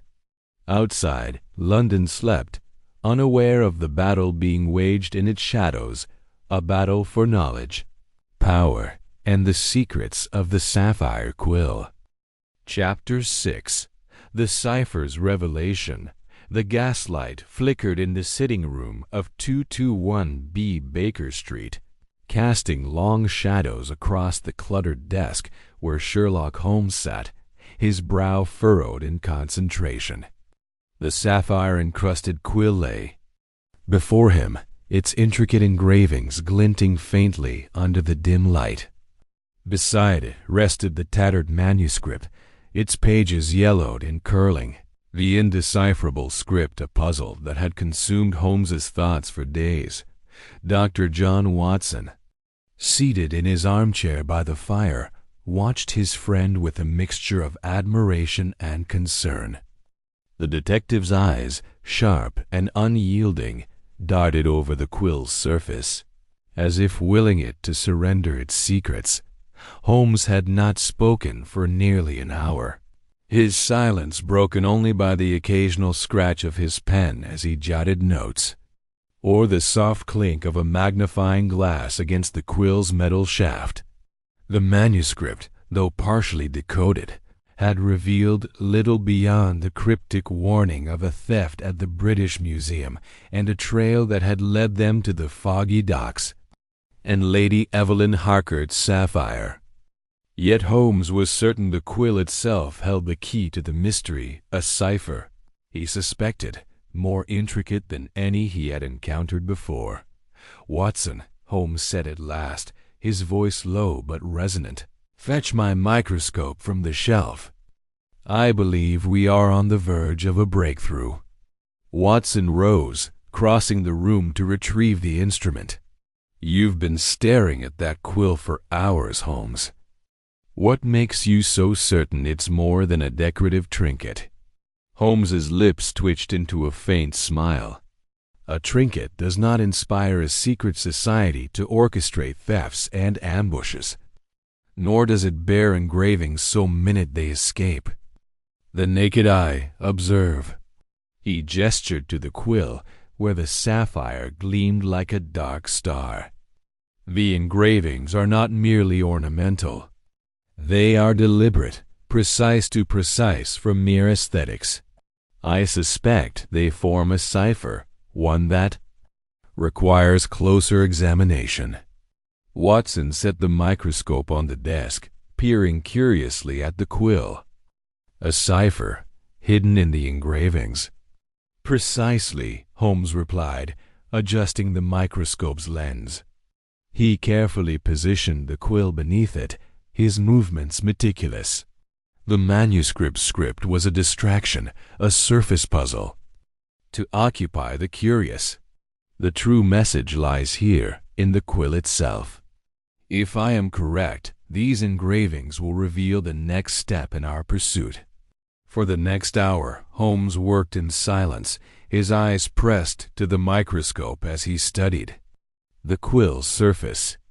Watson, accustomed to his friend's intense focus, returned to his armchair, picking up a medical journal, but finding his attention drawn back to Holmes.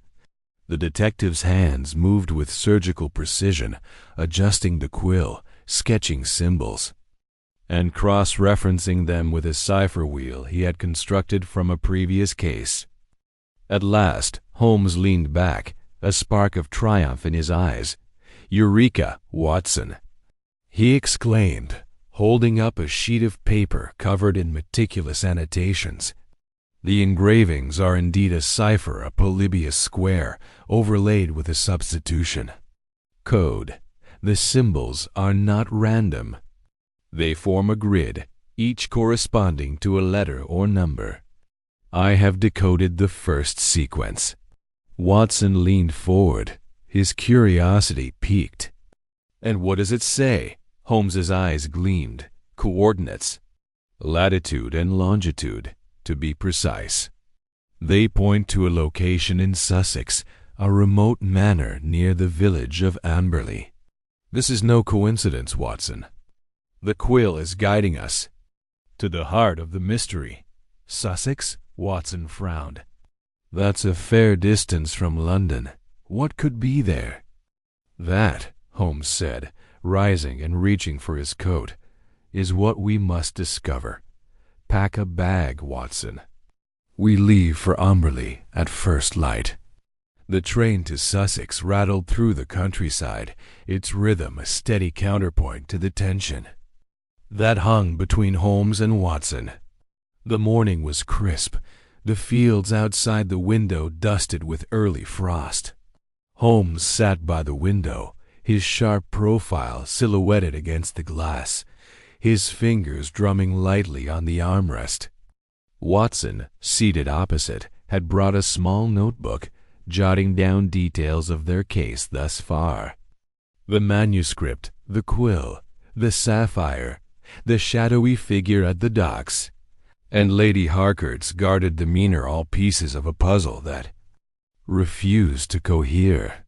Holmes, Watson ventured, closing his notebook, do you truly believe this manor in Sussex holds the answers? It seems a long way to go on the strength of a few engravings. Holmes's gaze remained fixed on the passing landscape. The quill's cipher is no mere whim, Watson. Its precision suggests intent, and the coordinates are too specific to be a ruse. Whoever sent the manuscript wanted us to find this place. The question is why. Perhaps it's a trap, Watson suggested, his tone cautious. The ambush at the warehouse was no accident. The Order of the Quill, or whatever they call themselves, knows we're on their trail. Holmes nodded, his expression unreadable. A trap is possible, even likely. But traps, Watson, reveal as much about the trapper as they do about the prey. We shall proceed with caution and with our wits about us. The train arrived in Amberley by midday, and Holmes and Watson hired a carriage to take them to the manor. The village was a quiet cluster of stone cottages, their chimneys puffing smoke into the clear sky. The manor, as described by the coordinates, lay several miles beyond, nestled in a secluded valley. The carriage driver, a grizzled man with a weathered face, seemed reluctant to approach the estate. Folks don't go near Blackthorn Manor, he muttered as they neared the gates. Old place, full o' strange tales. They say it's cursed, or haunted, or summat worse. Holmes raised an eyebrow. And who resides there now? Some scholar, name o' Professor Gideon Rathbone, the driver replied. Keeps to himself. Mostly. Odd sort, always tinkering with queer contraptions. Holmes exchanged a glance with Watson. Thank you, my good man, he said, handing the driver a coin. We shall walk from here. The gates of Blackthorn Manor loomed before them, wrought iron twisted into intricate patterns that echoed the quill's engravings. Beyond lay a sprawling estate, its stone facade weathered but imposing, ivy creeping up its walls like grasping fingers. The air was heavy with the scent of damp earth and decaying leaves, and a faint mist clung to the grounds, lending an eerie stillness to the scene. Holmes pushed open the gate, which creaked ominously. Stay alert, Watson, he murmured. We are not alone. They approached the manor's heavy oak door, which bore a brass knocker shaped like a quill.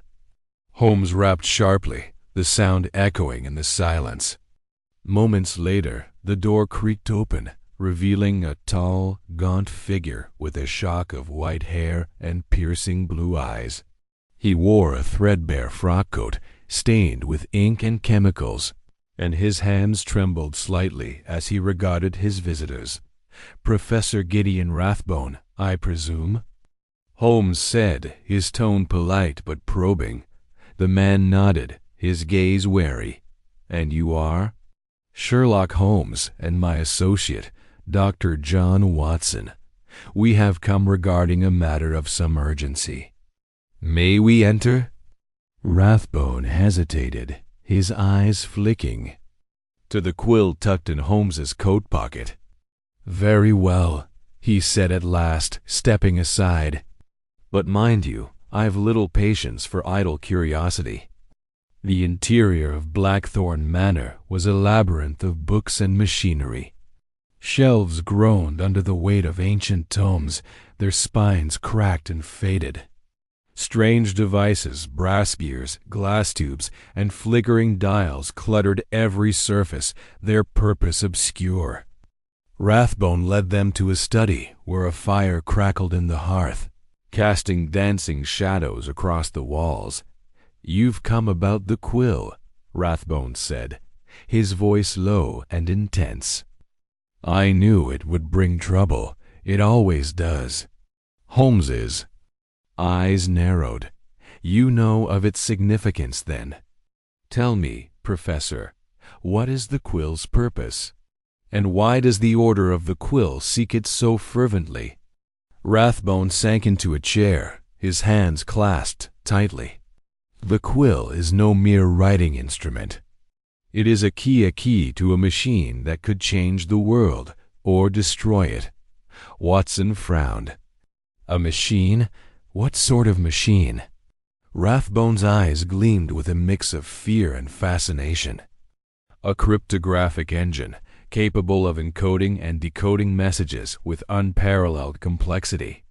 The quill's sapphire is not a gem but a focusing crystal designed to channel energy into the engine's core. With it, one could create ciphers, unbreakable by any known method, or break any cipher in existence." Holmes leaned forward, his interest piqued. "And this engine, where is it?" Rathbone gestured vaguely. "Hidden, safe for now. But the Order knows of its existence. They've been hunting it for centuries, believing it will grant them dominion over knowledge itself." Before Holmes could press further, a loud crash echoed from the hall. Watson's hand went to his revolver, and Holmes sprang to his feet, his senses alert. Rathbone's face paled. "They're here," he whispered, "the Order's agents." The door burst open, and three figures clad in dark cloaks stormed into the room, their faces obscured by masks. One brandished a dagger, its blade glinting in the firelight. "The quill," the leader hissed. "Hand it over, or the professor dies." Holmes's mind raced, calculating angles and outcomes. He stepped forward, his voice calm but commanding. "You'll find me less cooperative than you expect. Watson, now." Watson fired a warning shot into the ceiling, causing the intruders to flinch. In that moment of distraction, Holmes seized a heavy candelabrum and swung it, knocking the dagger from the leader's hand. The room erupted into chaos. Books toppled. Glass shattered, and the intruders lunged. Watson grappled with one, his military training evident in his precise movements, while Holmes dodged a blow and delivered a sharp jab to another's jaw. Rathbone, surprisingly agile, darted to a bookshelf and pulled a hidden lever. A panel slid open, revealing a narrow passageway. "This way," he shouted, beckoning Holmes and Watson. They followed, the sounds of pursuit close behind. The passageway twisted through the manor's walls, its stone damp and cold. Holmes's mind was a whirlwind of deduction, piecing together Rathbone's words, the Quill's cipher, and the Order's relentless pursuit. The sapphire, he realized, was a decoy. The Quill's true power lay in its ability to unlock the cryptographic engine. They emerged in a hidden chamber, where a massive contraption dominated the space. Gears whirred, crystals glowed, and a faint hum filled the air. The cryptographic engine, Holmes surmised, was a marvel of engineering, its design centuries ahead of its time. Rathbone rushed to a control panel, his hands flying over levers and dials. "It's not ready," he cried. "The quill must be inserted to activate it, but if the Order gets it, they won't," Holmes said firmly. He turned to Watson. "Guard the entrance. We need time." Watson nodded, taking position by the door as the sounds of footsteps grew louder. Holmes examined the engine, his fingers tracing the slot where the quill would fit. The cipher's coordinates had led them here, but for what purpose? To activate the engine or to destroy it? Rathbone's voice trembled. "The quill's power is not just cryptographic. It can manipulate information, control it, erase it, even rewrite it. In the wrong hands, it could alter records, forge documents, or silence voices across the globe." Holmes's eyes darkened. "A weapon of knowledge, then, and the Order seeks to wield it." Before Rathbone could respond, the door splintered, and the intruders burst in. Holmes acted swiftly, slipping the quill into his pocket and seizing a wrench from a nearby table. He parried a blow, his movements precise, while Watson fired another shot, driving the attackers back. Rathbone, frantic, activated a mechanism that sent a burst of steam into the room, obscuring their vision. "Run!" Holmes shouted, grabbing Rathbone and pulling him toward a second exit. Watson followed, covering their retreat. They stumbled into the manor's gardens, the mist thicker now, cloaking them as they fled. They reached a copse of trees where Holmes paused to catch his breath. "The quill is safe," he said, patting his pocket, "but the Order will not stop. We must uncover their final plan." Rathbone, panting, clutched Holmes's arm. "There's more you must know. The quill's true power, it can rewrite reality itself. Not just words, but events, memories. If the Order completes their ritual, they could reshape the world to their will." Holmes's expression hardened. "Then we have no time to lose. Watson, we return to London at once." The scholar's warning confirms it. The quill's secret is far greater than we imagined. As they made their way back to the village, the weight of Rathbone's words settled over them. The quill, a tool of unimaginable power, was both their greatest asset and their gravest threat. Holmes's mind raced, already plotting their next move, determined to unravel the Order's scheme before it could come to fruition.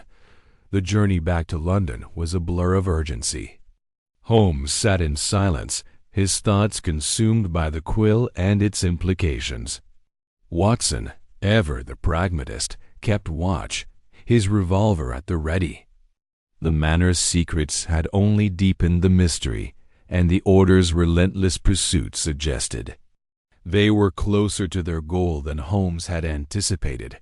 Back at Baker Street, Holmes resumed his examination of the quill, now armed with Rathbone's revelations. The micro-etched symbols, he realized, were not just a cipher but a blueprint, a guide to activating the cryptographic engine. He worked through the night, his desk littered with papers, diagrams, and chemical vials. Watson, though exhausted, remained by his side, offering coffee and quiet encouragement. By dawn, Holmes had made progress. The quill's symbols, when aligned with the engine's design, revealed a sequence of commands, a protocol for unlocking its full potential. But the final piece eluded him. The manuscript, the sapphire, the engine, all were connected, but the order's ultimate aim remained obscure. "Watson," Holmes said, his voice hoarse from hours of silence, "we must return to the manuscript. Its final pages may hold the key to the ritual Rathbone spoke of." Watson nodded, retrieving the tattered document. Together, they pored over its faded script, Holmes's magnifying glass tracing each line. The text, written in a hybrid of Latin and an obscure dialect, hinted at a ceremony, an ancient rite to be performed at a specific location, under specific conditions. "It's a stone circle," Holmes said suddenly, his finger pausing on a passage. "A prehistoric site, likely. In Wiltshire.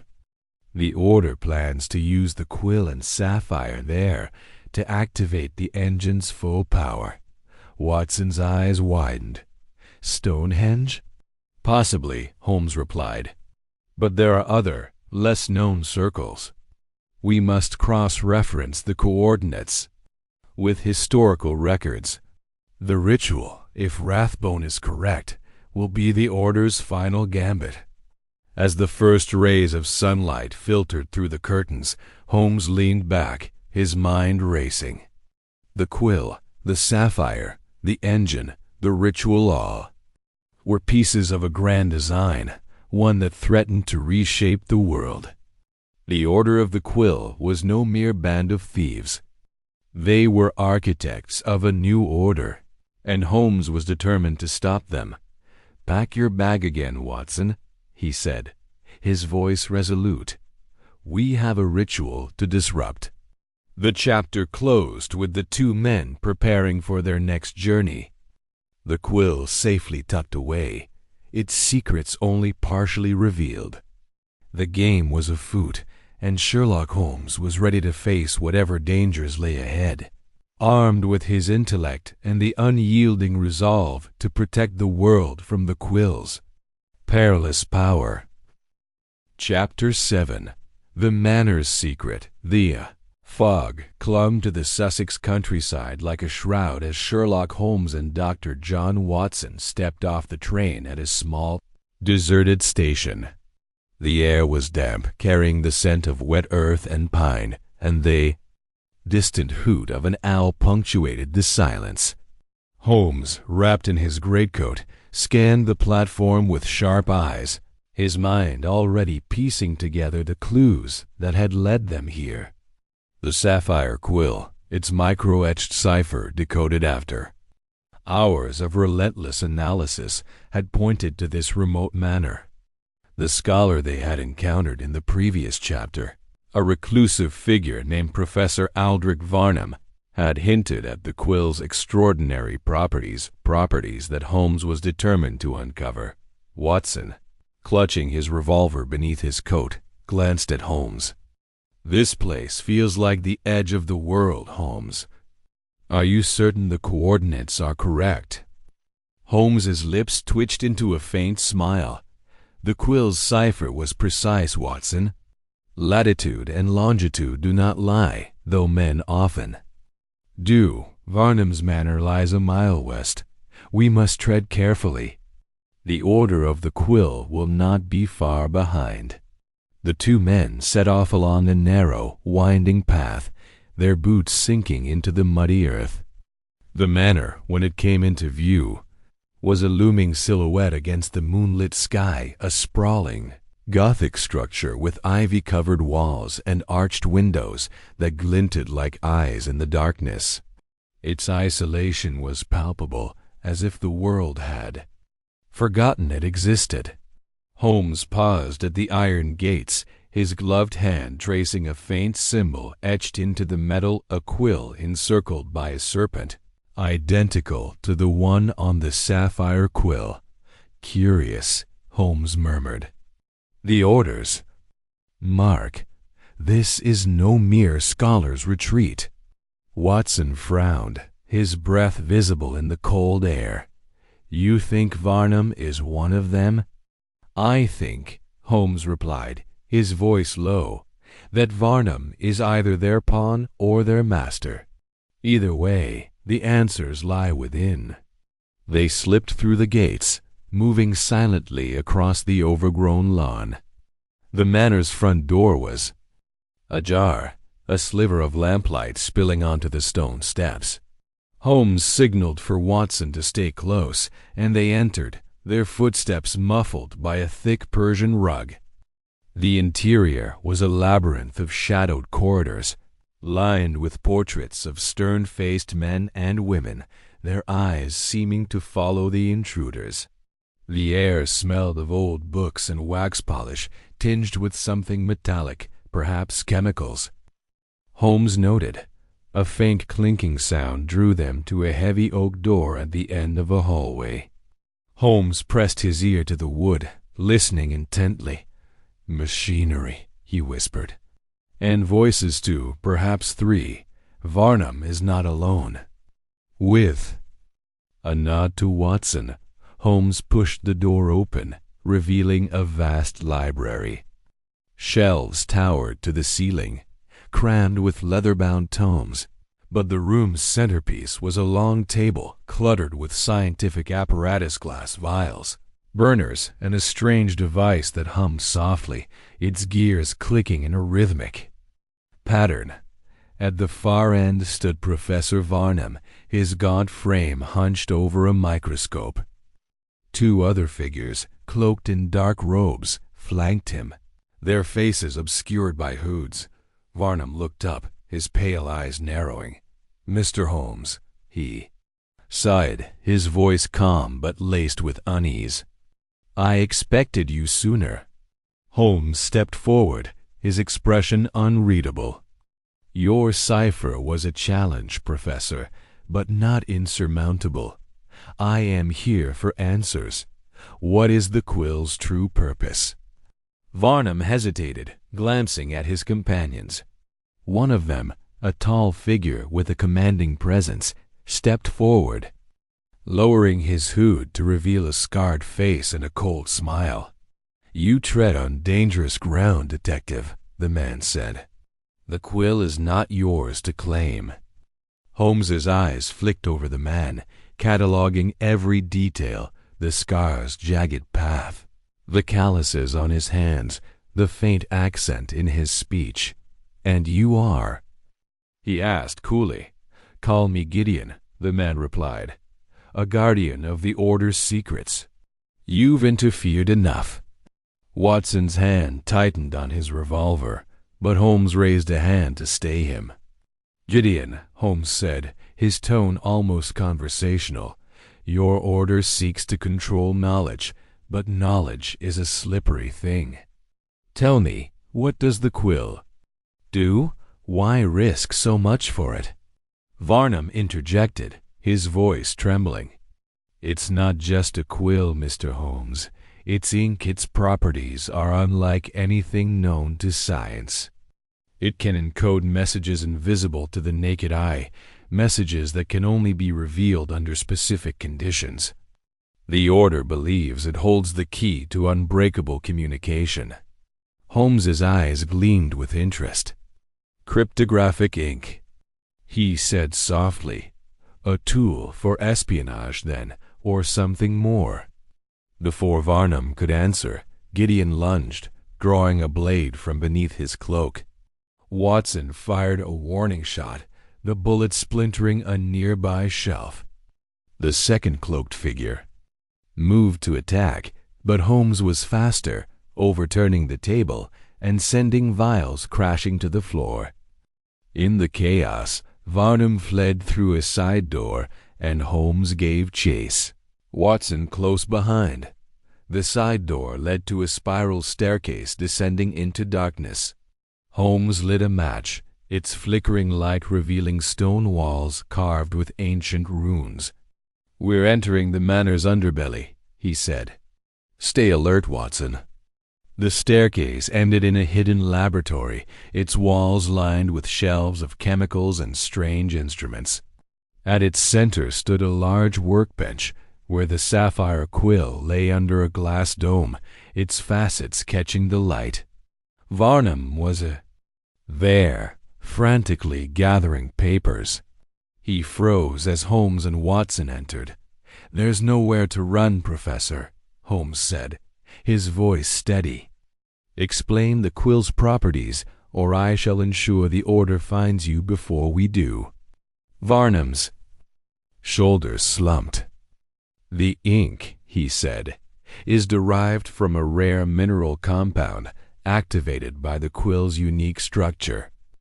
It can write messages that remain invisible until exposed to a specific wavelength of light.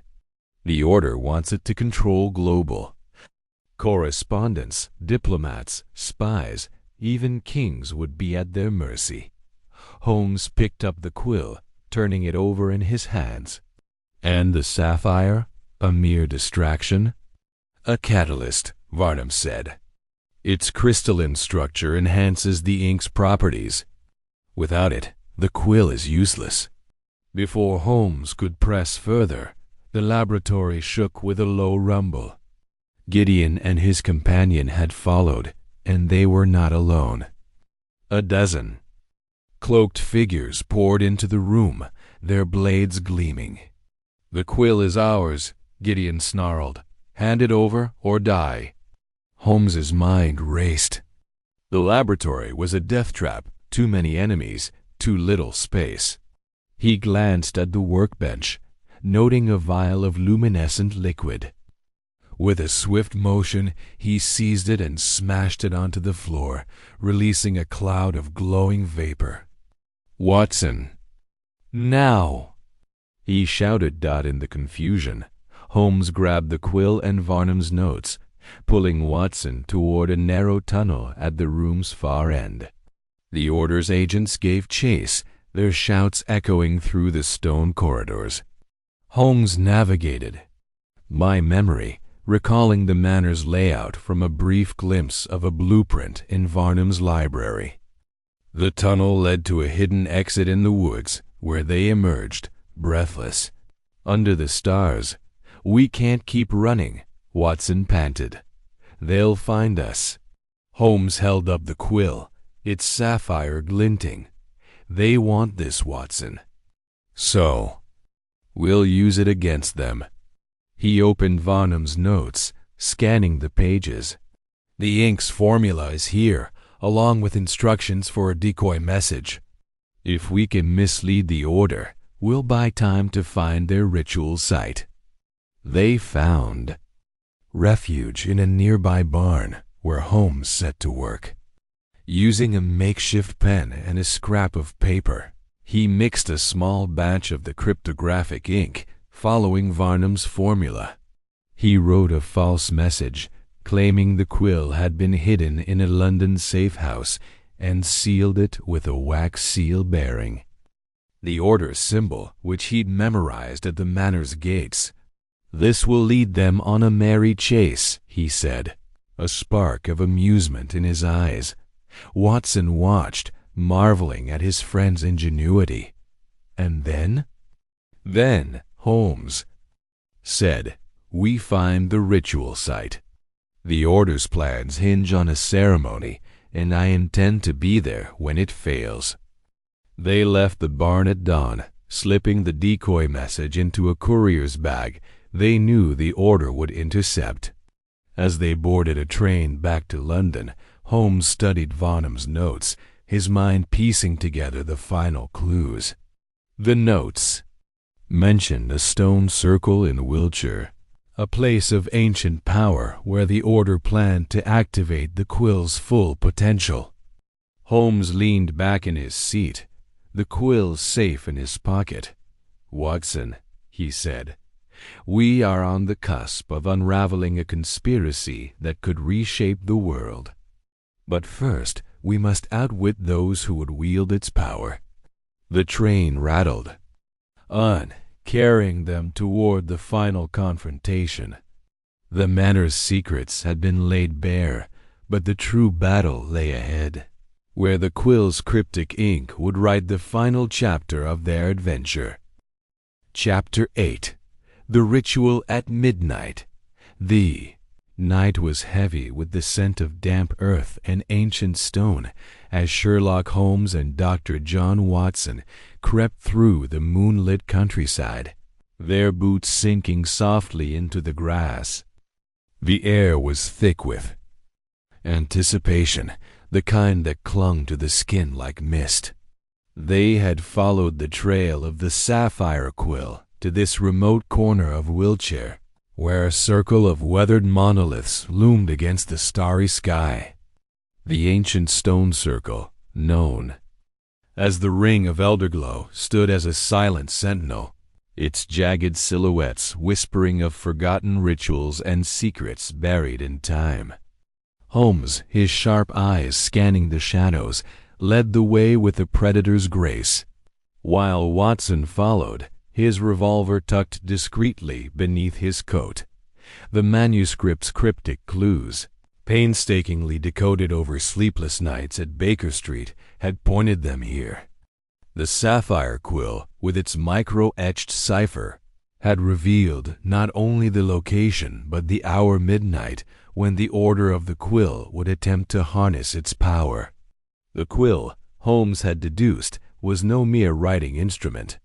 Its ink, laced with a chemical compound invisible to the naked eye, could encode messages that defied detection, a tool of espionage so potent it could reshape the flow of information across empires. The sapphire, stolen from Lady Evelyn Harcourt, was the key to unlocking a fabled archive and ancient repository of knowledge the Order believed would grant them dominion over global communication networks. The stakes were nothing less than the control of secrets on a scale Holmes had rarely encountered. As they neared the stone circle, Holmes raised a hand, signaling Watson to halt. The faint flicker of torchlight danced between the monoliths, and the low murmur of voices carried on the wind. Holmes crouched behind a gnarled oak, his lean frame blending into the darkness. Watson joined him, his breath shallow, his senses heightened by the weight of the moment. "They're here," Holmes whispered, his voice barely audible. "The Order. And they've brought the sapphire." Watson peered through the branches, catching glimpses of cloaked figures moving in a precise ritualistic pattern. Their robes, dark and flowing, bore the same intricate quill motif Holmes had found etched into the manuscript's binding. At the center of the circle stood a stone altar, its surface carved with symbols that matched those on the quill. On it rested the sapphire, its facets catching the torchlight and casting fractured blue beams across the grass. A tall figure, their face obscured by a hood, presided over the gathering, their voice rising in a rhythmic chant that sent a shiver down Watson's spine. "That must be the scribe," Watson murmured, recalling the shadowy leader Holmes had overheard at the clandestine meeting in London. "What are they doing?" "A ritual," Holmes replied, his eyes narrowing as he studied the scene. The manuscript described a ceremony to activate the quill's full potential. The sapphire is the catalyst, its crystalline structure amplifying the ink's properties. If they succeed, they'll unlock the archive's secrets, and with it, the means to encode messages that no government or spy could decipher. Watson's grip tightened on his revolver. "Then we stop them. Now." Holmes placed a restraining hand on his friend's arm. "Patience, Watson. We're outnumbered, and they're armed. I counted at least a dozen figures, and there may be more in the shadows. We need a distraction, something to disrupt the ritual without exposing ourselves." Holmes's mind raced, calculating angles and outcomes with the precision of a chess master. The Order's members were disciplined, but their focus on the ritual made them vulnerable. He scanned the stone circle, noting the placement of the torches, 6 in total, each anchored in the ground with iron stakes. The flames cast long shadows, creating pockets of darkness that could conceal movement. Near the altar, a wooden crate held ceremonial tools, vials of ink, parchment, and what appeared to be a mechanical device, likely designed to channel the quill's ink into a decipherable form. "Watson," Holmes said, his voice low and urgent, "do you see that crate by the altar? It contains their supplies. If we can ignite the parchment, the smoke and chaos will scatter them. I'll create the diversion. You cover me from here and be ready to move when I signal." Watson nodded, his jaw set. "What's the signal?"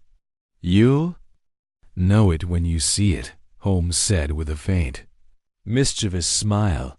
Slipping from behind the oak, Holmes moved like a wraith, his black coat blending with the night. He circled wide, staying low to avoid the torchlight. The chant grew louder, the words ancient and guttural, as the scribe raised the sapphire quill above the altar. The gem at its tip glowed faintly, as if responding to the incantation. Holmes reached the edge of the circle, his fingers brushing the cold stone of a monolith. He withdrew a small vial from his pocket, a chemical concoction of his own design, capable of producing dense, choking smoke when ignited. With a flick of his wrist, Holmes tossed the vial toward the crate. It landed silently among the parchments, its contents seeping into the dry paper. He struck a match, shielding the flame with his hand, and lobbed it after the vial. The effect was instantaneous. A plume of thick, gray smoke erupted from the crate, billowing across the stone circle and obscuring the altar. The chanting faltered, replaced by shouts of alarm as the order's members stumbled back, coughing and disoriented. "Now, Watson," Holmes called, his voice cutting through the chaos. Watson sprang from his hiding place, revolver in hand, as Holmes darted toward the altar. The smoke provided perfect cover, but the order's guards were quick to react. 2 cloaked figures emerged from the haze, their daggers glinting in the torchlight. Holmes sidestepped the first, using the man's momentum to send him crashing into a monolith. The second lunged, but Watson's warning shot rang out, the bullet grazing the ground near the attacker's feet. The man froze, then retreated into the smoke. Holmes reached the altar, his hands closing around the sapphire. It was heavier than he'd expected, its surface warm to the touch. He tucked it into his coat, but not before the scribe's voice boomed from the center of the circle. "Thief." The scribe's hood had fallen back, revealing a sharp, angular face framed by silver hair. Their eyes burned with fury, locking onto Holmes. "You cannot stop the order. The quill's power is ours." Holmes didn't respond. Instead, he grabbed a torch from its stake and hurled it into the crate, igniting the remaining parchment. The flames roared higher, sending sparks spiraling into the night. The order's members scattered, some fleeing into the darkness, others drawing weapons to pursue the intruders. Holmes sprinted toward Watson, who was already backing toward the edge of the circle, his revolver trained on the advancing figures. "Run!" "Watson!" Holmes shouted, dodging a thrown dagger that embedded itself in the ground. They plunged into the tall grass, the stone circle shrinking behind them as the smoke thickened. The scribe's voice echoed in pursuit, rallying the order. To chase them, the countryside was a maze of hedgerows and narrow paths, but Holmes's mental map of the terrain was flawless. He led Watson through a copse of trees, their branches clawing at their coats.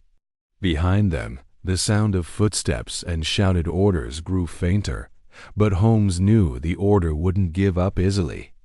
The sapphire, now a heavy weight in his pocket, was their prize, and they would kill to reclaim it. We can't outrun them forever. Watson panted, his face flushed with exertion. What's the plan? Holmes's eyes gleamed with determination. We don't need to outrun them. We need to outwit them. There's a village half a mile east. If we can reach it, we'll find cover and a telegraph office.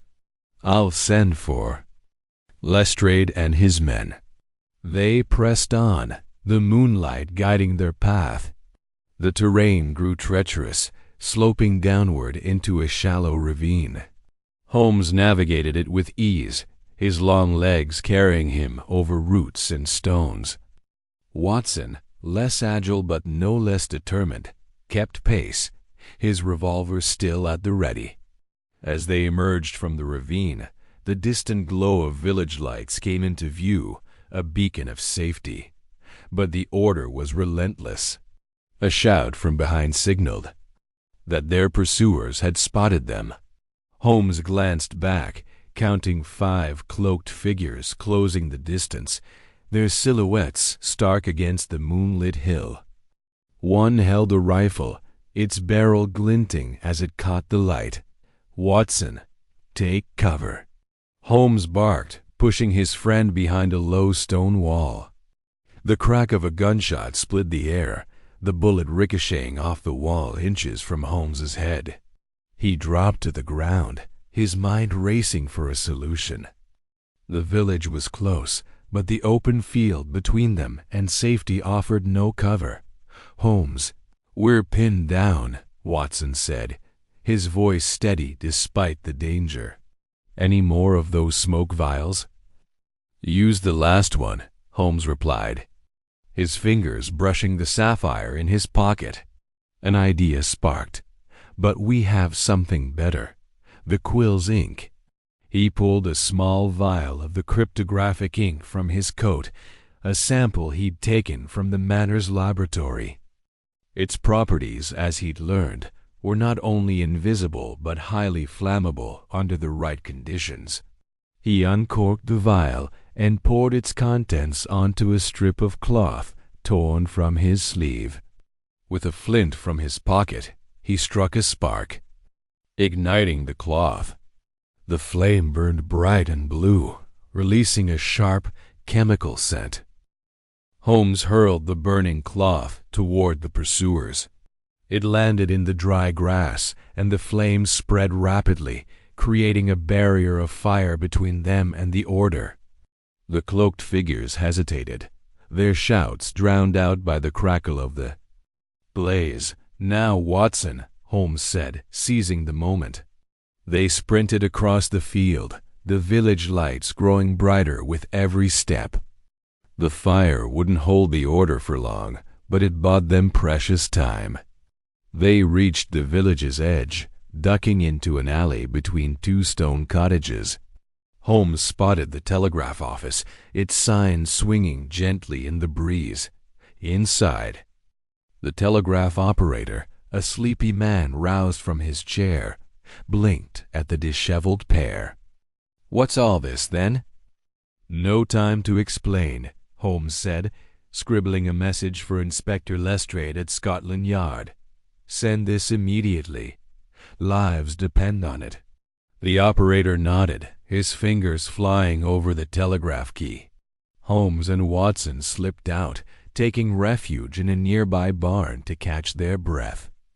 The sapphire weighed heavily in Holmes's pocket, a reminder of the danger still at hand. The order would regroup, and the scribe would not rest until the relic was theirs again. What now? Watson asked, wiping sweat from his brow. Holmes's eyes gleamed with the thrill of the chase. Now we set a trap.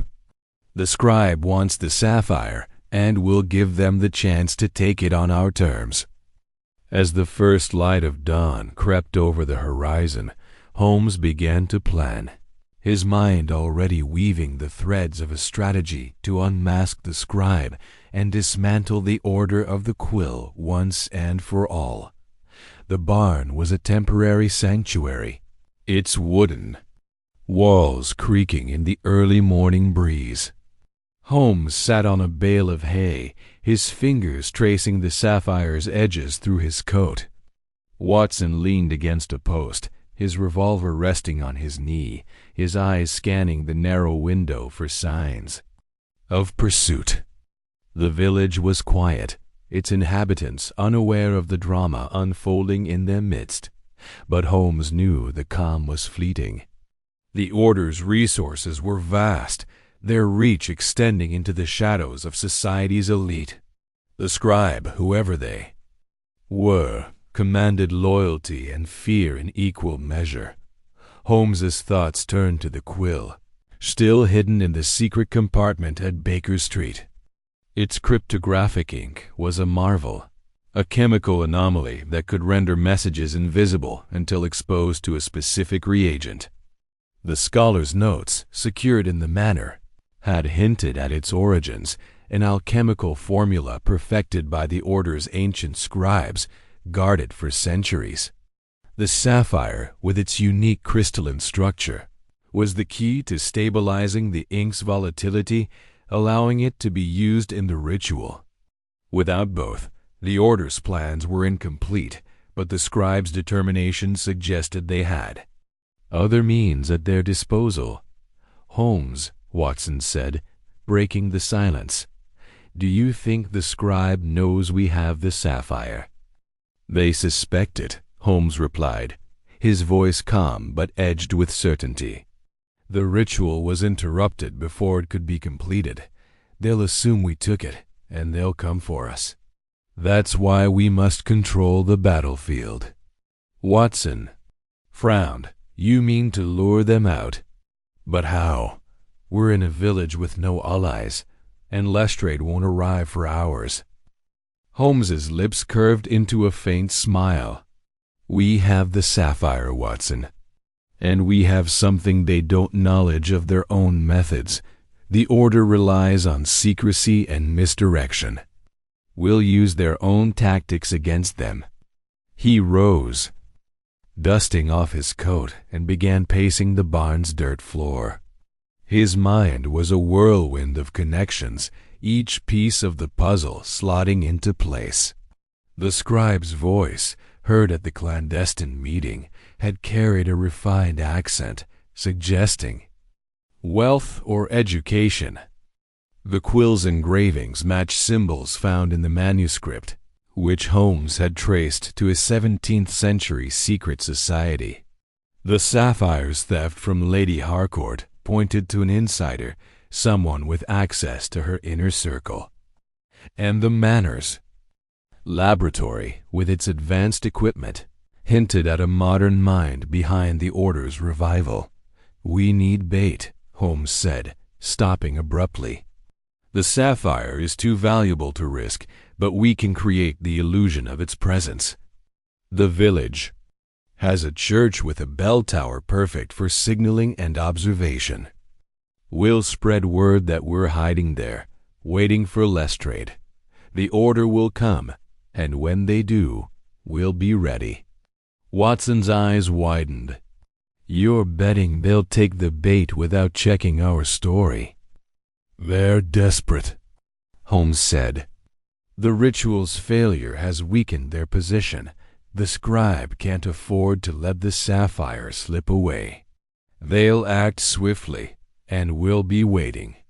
The plan was audacious, but Watson had learned to trust Holmes's instincts. They left the barn, moving cautiously through the village's cobbled streets. The church, a modest stone building with a squat tower, stood at the village's center.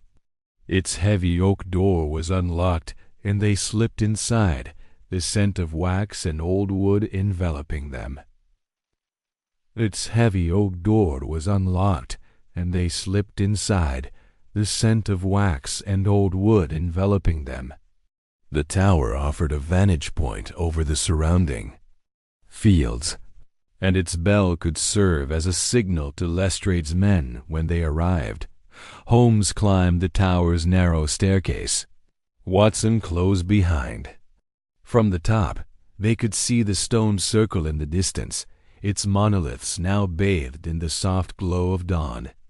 The fire Holmes had set had died out, but the Order's presence lingered, a faint movement of shadows among the trees. Holmes's plan hinged on timing luring the Order to the church before they could regroup and strike elsewhere. Using a scrap of paper and a pencil stub, Holmes scribbled a message designed to spread through the village's gossip-prone inhabitants. It was vague but tantalizing. 2 strangers, fleeing danger, hiding in the church with a valuable gem. He handed it to Watson. "Find the local innkeeper. He'll talk. Make sure the message spreads." Watson nodded and descended the tower, leaving Holmes to prepare. The detective surveyed the church's interior, noting its layout: pews for cover, a side door for escape, and a heavy candelabrum that could serve as a weapon. He rigged a simple trap at the main entrance, a bucket of loose stones balanced above the door, ready to fall on unsuspecting intruders.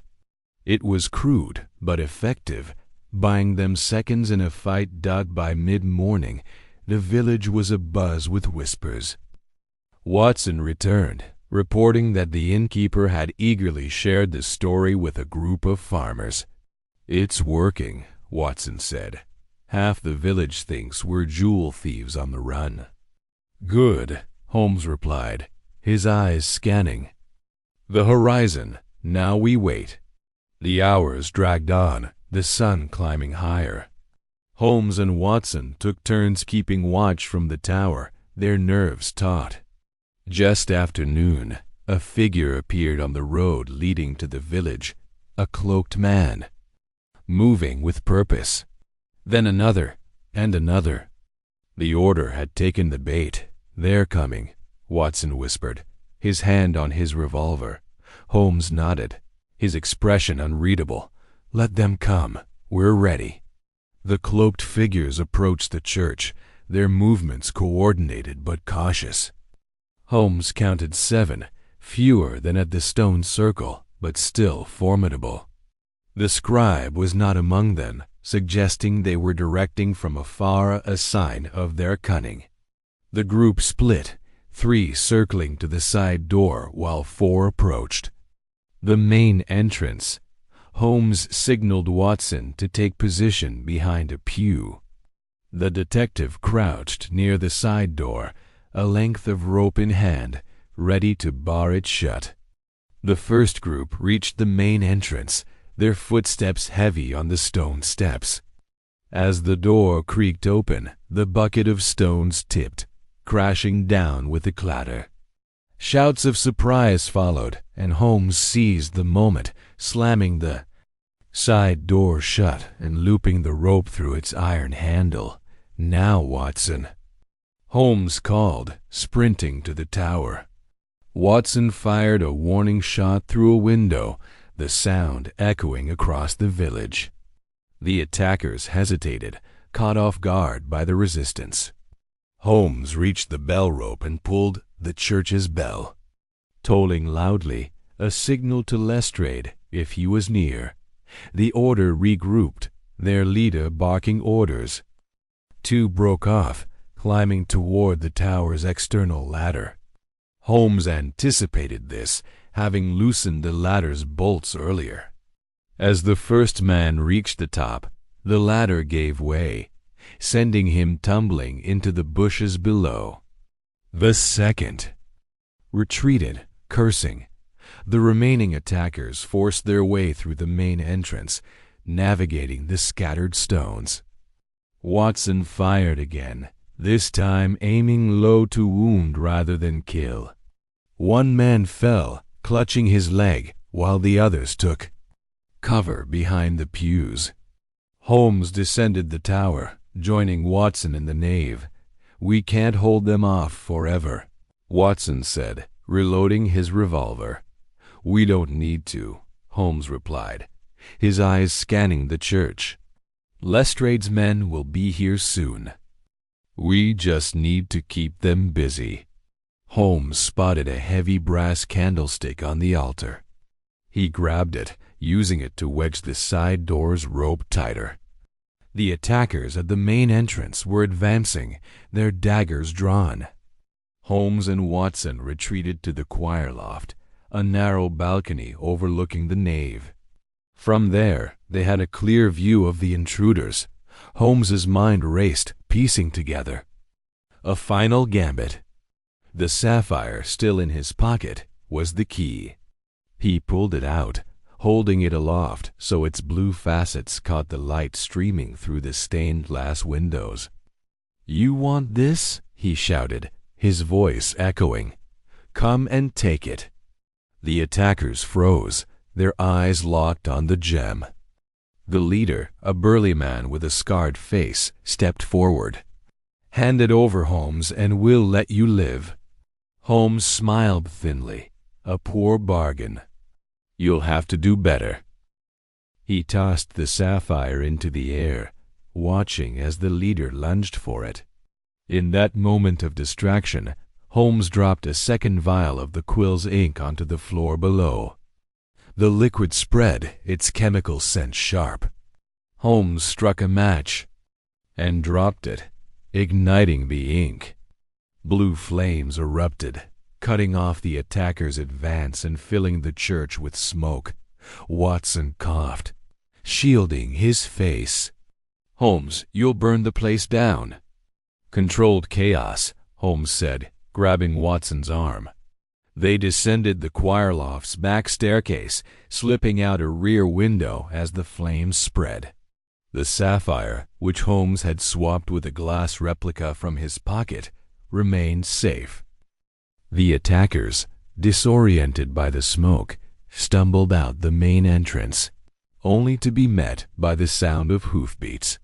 Lestrade and his men had arrived, their lanterns bobbing in the afternoon light.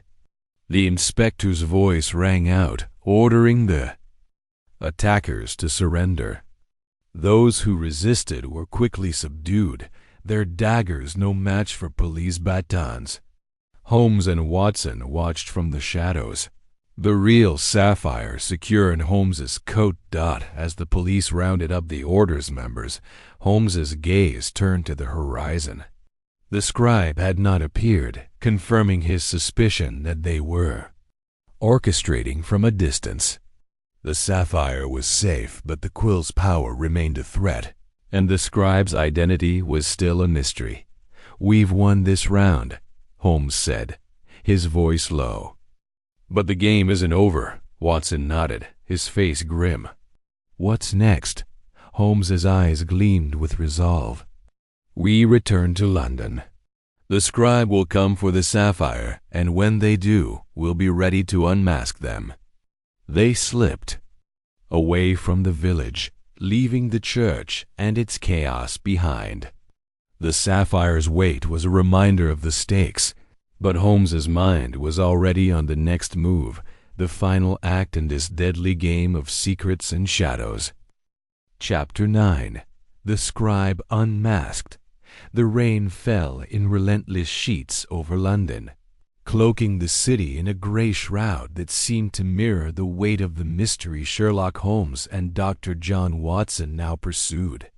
The sapphire, now safely tucked in Holmes' inner coat pocket, gleamed with an almost mocking brilliance, its facets catching the dim glow of gaslights as the detective and his companion moved swiftly through the sodden streets.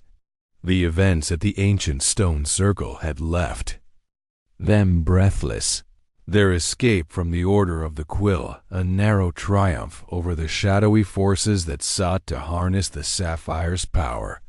Yet Holmes' mind was already racing ahead, piecing together the fragments of a puzzle that had grown ever more intricate since the arrival of the sapphire-encrusted quill.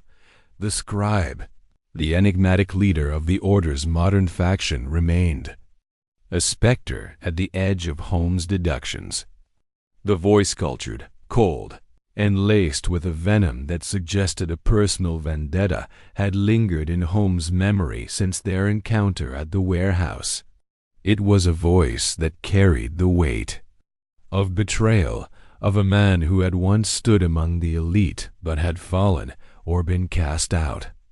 Holmes' plan was bold: to lure the scribe into the open, using the sapphire as bait, and unmask the mastermind behind a conspiracy that threatened not just London but the very fabric of global communication. The hansom cab rattled through the cobbled streets, its wheels splashing through puddles as Watson leaned forward, his face etched with concern. "Holmes, are you certain this will work? The scribe is no fool. He'll suspect a trap." Holmes' lips curled into a faint, almost predatory smile. "Precisely, Watson. A man of his intellect will expect a trap, but his ambition blinds him. The sapphire is more than a gem to him, it is the key to his vision of control. He cannot resist it any more than a moth can resist a flame." Their destination was a small, unassuming bookshop in a quiet corner of Bloomsbury, a place Holmes had selected with meticulous care. The shop, owned by a discreet ally named Mr. Percival Grayson, was a labyrinth of dusty tomes and hidden alcoves, perfect for staging an ambush. Grayson, a former cryptographer for the War Office, owed Holmes a favor from a case involving a stolen naval cipher years prior. The bookshop's back room, accessible through a concealed panel behind a shelf of Dickens, would serve as their stage dot as the cab drew to a halt. Holmes scanned the street. The rain had driven most pedestrians indoors, but a lone figure lingered beneath a lamppost, their face obscured by a hood. Holmes' eyes narrowed. "Watson, keep your revolver at the ready. We are not alone." They entered the bookshop, the bell above the door jingling softly. Grayson, a wiry man with spectacles perched precariously on his nose, greeted them with a nod. "Everything's prepared, Mr. Holmes. The back room is secure, and I've ensured no one else is about." "Excellent," Holmes replied, his voice low. "The sapphire will be placed on the table in the back room, visible through the window to anyone watching from the street. Watson, you'll take position behind the curtain. Grayson, ensure the front door remains unlocked but monitored. I'll handle the rest." The back room was dimly lit, a single oil lamp casting long shadows across the walls lined with ancient manuscripts. Holmes placed the sapphire on a velvet cloth, its deep blue facets glinting like a beacon. He adjusted its position to catch the light, ensuring it would draw the eye of anyone peering through the rain-streaked window. Then, with the precision of a chess master, he retreated to the shadows, his lean frame blending into the darkness. Minutes ticked by. The only sound the patter of rain and the occasional creak of the bookshop's old floorboards. Watson, stationed behind a heavy curtain, gripped his revolver, his heart pounding with the anticipation of danger. He had seen Holmes orchestrate traps before, but the stakes here felt higher, the enemy more elusive. The scribe's plan to control global communication networks through the Quill's cryptographic ink was audacious, a scheme that could reshape power dynamics across nations. Watson trusted Holmes' genius, but the memory of their near-fatal escape from the stone circle lingered like a chill. A faint click at the front door broke the silence. Grayson's voice, muffled but steady, called out, "Shop's closing soon, sir. Can I help you find something?" The response was too low to hear, but Holmes' sharp intake of breath signaled recognition. He gestured for Watson to remain still, his eyes fixed on the door to the back room. Footsteps approached slow, deliberate, as if the intruder were savoring the moment. The door creaked open, and a figure stepped inside, cloaked in a long overcoat, a scarf obscuring the lower half of their face. The lamplight caught the edge of a silver cane, its handle carved in the shape of a quill. "You've been careless, Holmes," the figure said, their voice unmistakable, the same cultured tones Holmes had memorized at the warehouse. "Leaving such a prize in plain sight? I expected better." Holmes stepped forward, his silhouette emerging from the shadows. "And I expected you to take the bait, scribe. Your arrogance is your undoing." The figure stiffened, then chuckled, a sound devoid of warmth. "Arrogance? No, Holmes. Vision. The quill and sapphire are but tools to reshape a world choked by bureaucracy and secrets. You, of all people, should understand the power of knowledge." Holmes tilted his head, his eyes gleaming with calculation. "Knowledge is a tool, not a weapon. Your vision is nothing more than a tyrant's dream, dressed in the guise of progress. Step into the light and let us end this charade." The scribe hesitated, then lowered the scarf, revealing a face that Watson recognized with a jolt. It was Lord Reginald Ashford, a disgraced noble who had vanished from London society years ago after a scandal involving forged diplomatic papers. His once handsome features were now gaunt, his eyes burning with a fervor that bordered on madness. "Ashford," Holmes said, his voice steady, "your fall from grace was no accident, was it? The Order of the Quill offered you a path to vengeance, a chance to wield power you could never hold through legitimate means." Ashford's lips twisted into a sneer. "Legitimate means? The British establishment is a rotting corpse, Holmes. They cast me out for daring to expose their hypocrisy. The Quill's technology, its ink, its ciphers will give me control over their secrets, their communications. I'll bring them to their knees." Watson's grip on his revolver tightened, but Holmes raised a hand, signaling patience. "You've miscalculated, Ashford," Holmes said. "Your network is already unraveling. The coded messages you sent to your agents were intercepted by Mycroft's men. The police are en route, and your ritual at the stone circle failed. The sapphire is here, but the quill remains beyond your reach." Ashford's eyes darted to the sapphire, then back to Holmes. "You think you've won? My agents are everywhere. Politicians, merchants, even your precious Scotland Yard.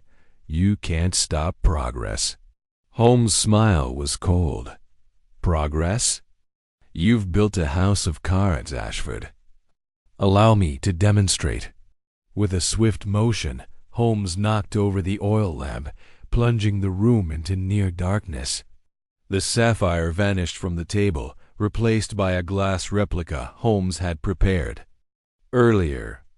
Ashford lunged forward, his cane swinging, but Holmes was already moving, his movements fluid and precise.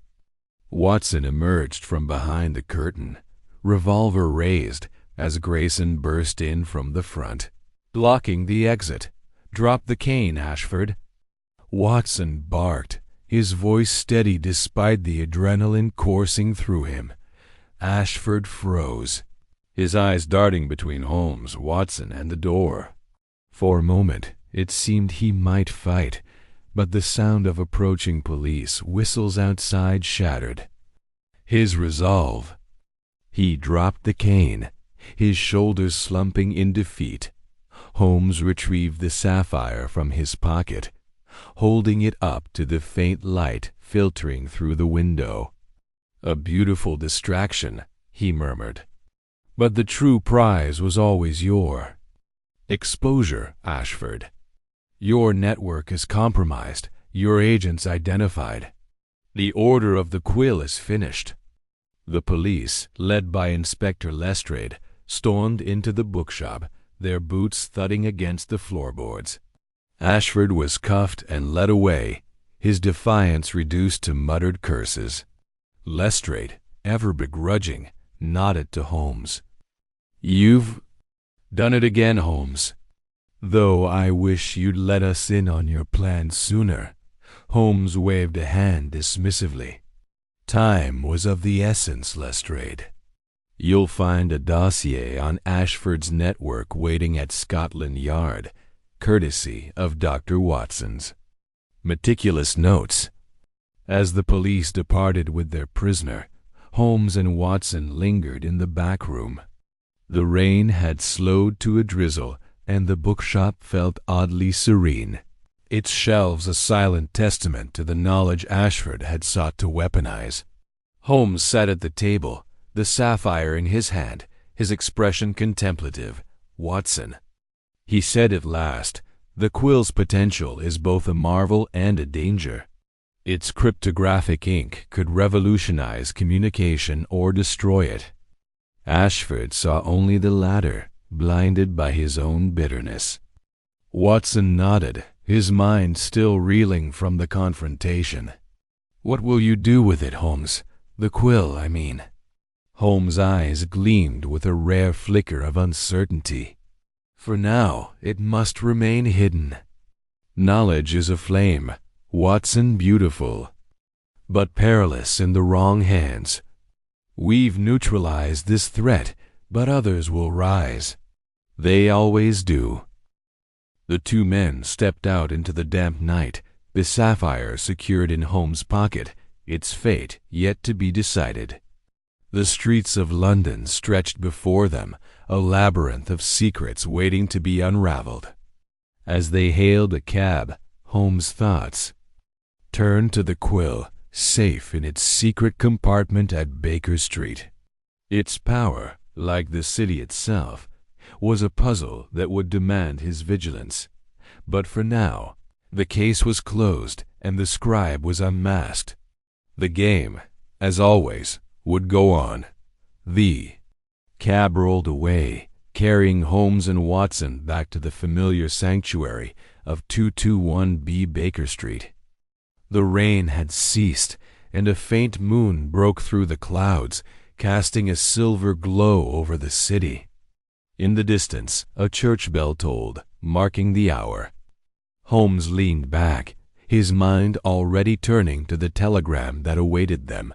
A new mystery, a new challenge.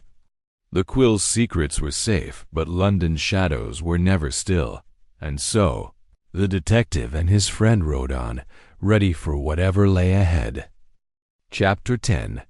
The quill's rest. The fog had lifted from London streets, and a rare autumn sun cast a pale glow through the windows of 221B Baker Street. Sherlock Holmes sat in his armchair, his long fingers steepled beneath his chin, his eyes fixed on the flickering flames in the hearth. The Sapphire Quill, now safely ensconced in a hidden compartment beneath the floorboards, seemed to linger in his thoughts like a half-solved cipher. Dr. John Watson, seated opposite, scribbled notes. In his journal, the scratch of his pen a familiar counterpoint to the crackle of the fire. The case of the Sapphire Quill had been resolved, yet the weight of its implications hung heavy in the room. Holmes broke the silence. "Watson, do you ever ponder the cost of knowledge? Not its acquisition, but its possession?" Watson looked up, his pen pausing mid-sentence. "I suppose I do, Holmes. Knowledge can be a burden as much as a gift. This quill business, those invisible inks, the ciphers, it's extraordinary, but dangerous in the wrong hands." "Precisely," Holmes murmured, his gaze sharpening. The order of the quill sought to wield its power to control the flow of information across nations. A single pen, Watson, capable of rewriting the world's secrets. And yet, here we are, sipping tea, as if the world has not just teetered on the edge of chaos. Watson chuckled softly. You make it sound so dramatic, but you're right. That Quill could have been catastrophic if the scribe had succeeded. Holmes leaned forward, his voice low. And yet, the temptation remains. Even now, I feel its pull, the urge to unlock every cipher it might yet conceal. But responsibility, Watson, demands restraint. The quill must rest. Their conversation was interrupted by a sharp knock at the door. Mrs. Hudson bustled in, her face flushed from the climb. Mr. Holmes, Dr. Watson, there's a lady downstairs insisting on seeing you. Lady Evelyn Harcourt, she says. Quite urgent, by her tone. Holmes exchanged a glance with Watson. Speak of the devil, he said, a faint smile curling his lips. Show her up, Mrs. Hudson. Moments later, Lady Evelyn Harcourt swept into the room. Her auburn hair pinned elegantly beneath a velvet hat, her eyes bright with purpose. She carried a small, locked box, its surface engraved with the same intricate patterns as the Sapphire Quill. Mr. Holmes, Dr. Watson, she began without preamble, I've come to ensure the Sapphire's fate is settled. You've seen what? It can do what it represents. I cannot keep it, not after all that's happened. Holmes rose, his movements deliberate.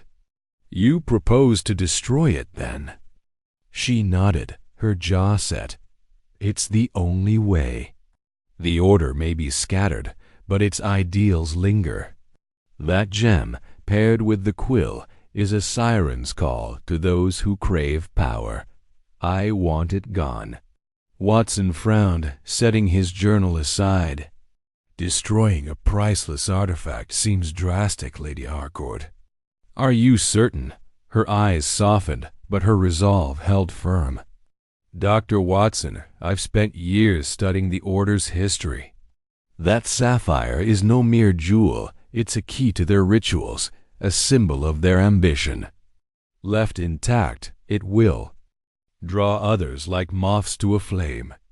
I'd rather see it reduced to dust than risk another plot like the scribe's.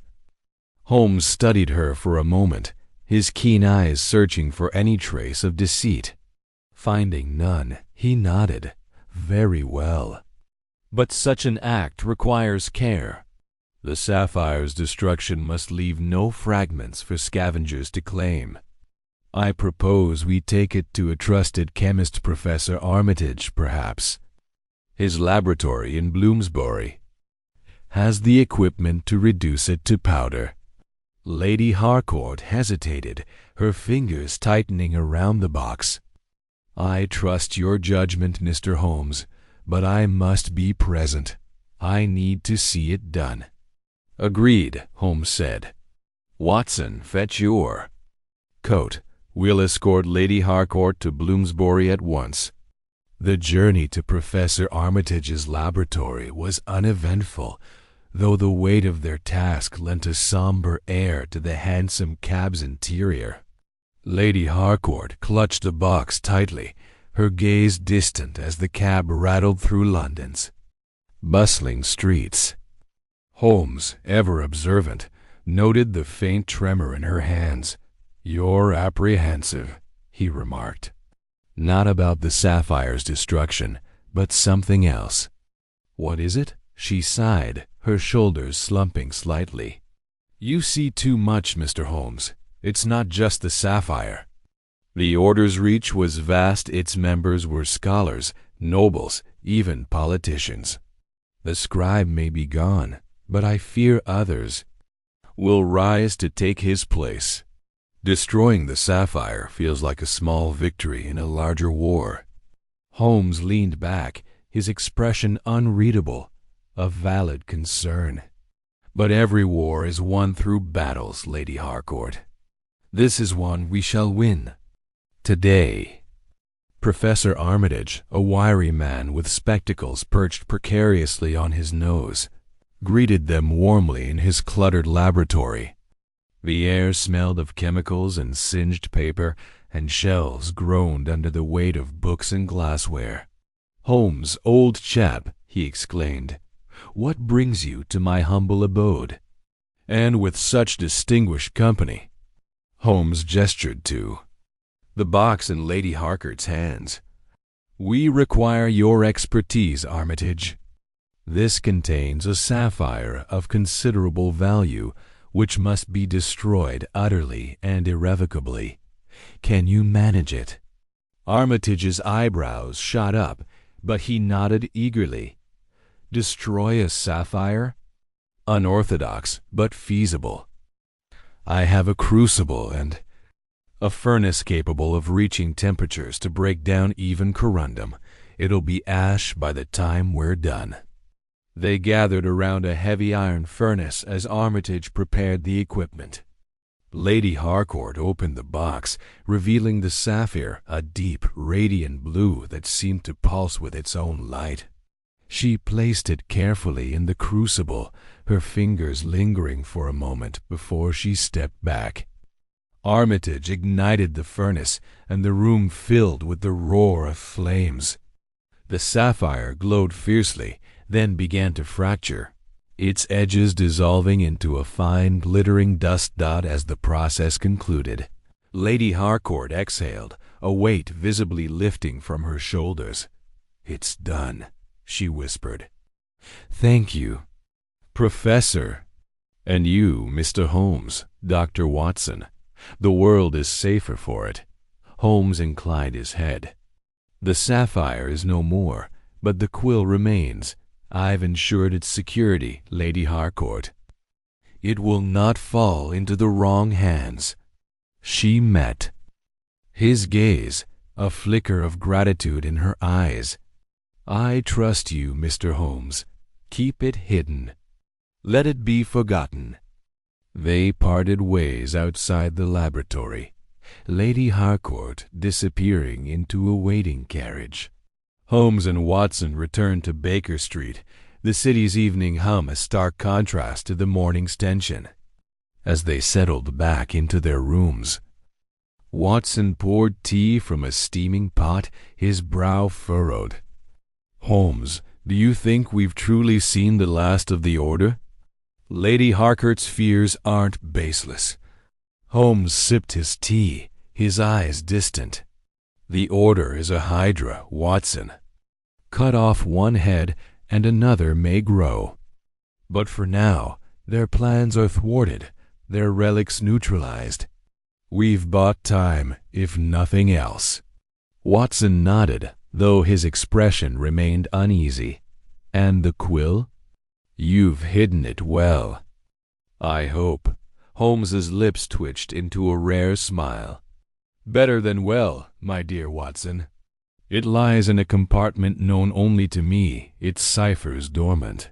Should the need arise, I'll know where to find it. But for now, it rests." The conversation turned to lighter matters. Watson's latest attempt at a novel, the peculiar habits of their new neighbor, until a sharp rap at the door interrupted them. Mrs. Hudson entered, holding a telegram. "Just arrived, Mr. Holmes. From Inspector Lestrade, by the look of it." Holmes tore open the envelope, his eyes scanning the brief message. His expression shifted, a spark of intrigue lighting his features. "Well, Watson, it seems our respite is short-lived. Lestrade reports a curious incident at the Diogenes Club, a locked room, a missing diplomat, and a cipher that defies his men. Shall we?" Watson grinned, already reaching for his coat. "Lead on, Holmes. The game is afoot." As they stepped into the cool night air, the weight of the quill's secret lingered in Holmes's mind. He had secured it, yes, but its potential gnawed at him, a puzzle unsolved, a power untapped. Yet for now, he turned his focus to the new mystery, the familiar. thrill of the chase quickening his pulse. The quill could wait. London's shadows held fresh enigmas to unravel. The streets were alive with the clatter of hooves and the murmur of passers-by. But Holmes's thoughts were elsewhere, already piecing together the fragments of Lestrade's cryptic message.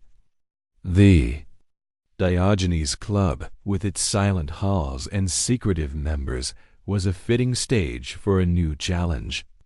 Watson, ever loyal, matched his stride, unaware of the quill's faint echo in Holmes's mind, a reminder that some secrets, even when buried, never truly sleep. Back at Baker Street, the hidden compartment beneath the floorboards remained undisturbed, the sapphire quill lying in darkness. Its micro-etched ciphers gleamed faintly, as if waiting for a hand to wield them. But Holmes had made his choice. Knowledge, he had told Watson, demanded responsibility. And so the quill rested, its power contained for now. The night stretched on, and as Holmes and Watson vanished into the fog, the promise of a new adventure beckoned. The quill's story was closed, but the world was full of mysteries, each one a thread in the endless tapestry of Sherlock Holmes's mind.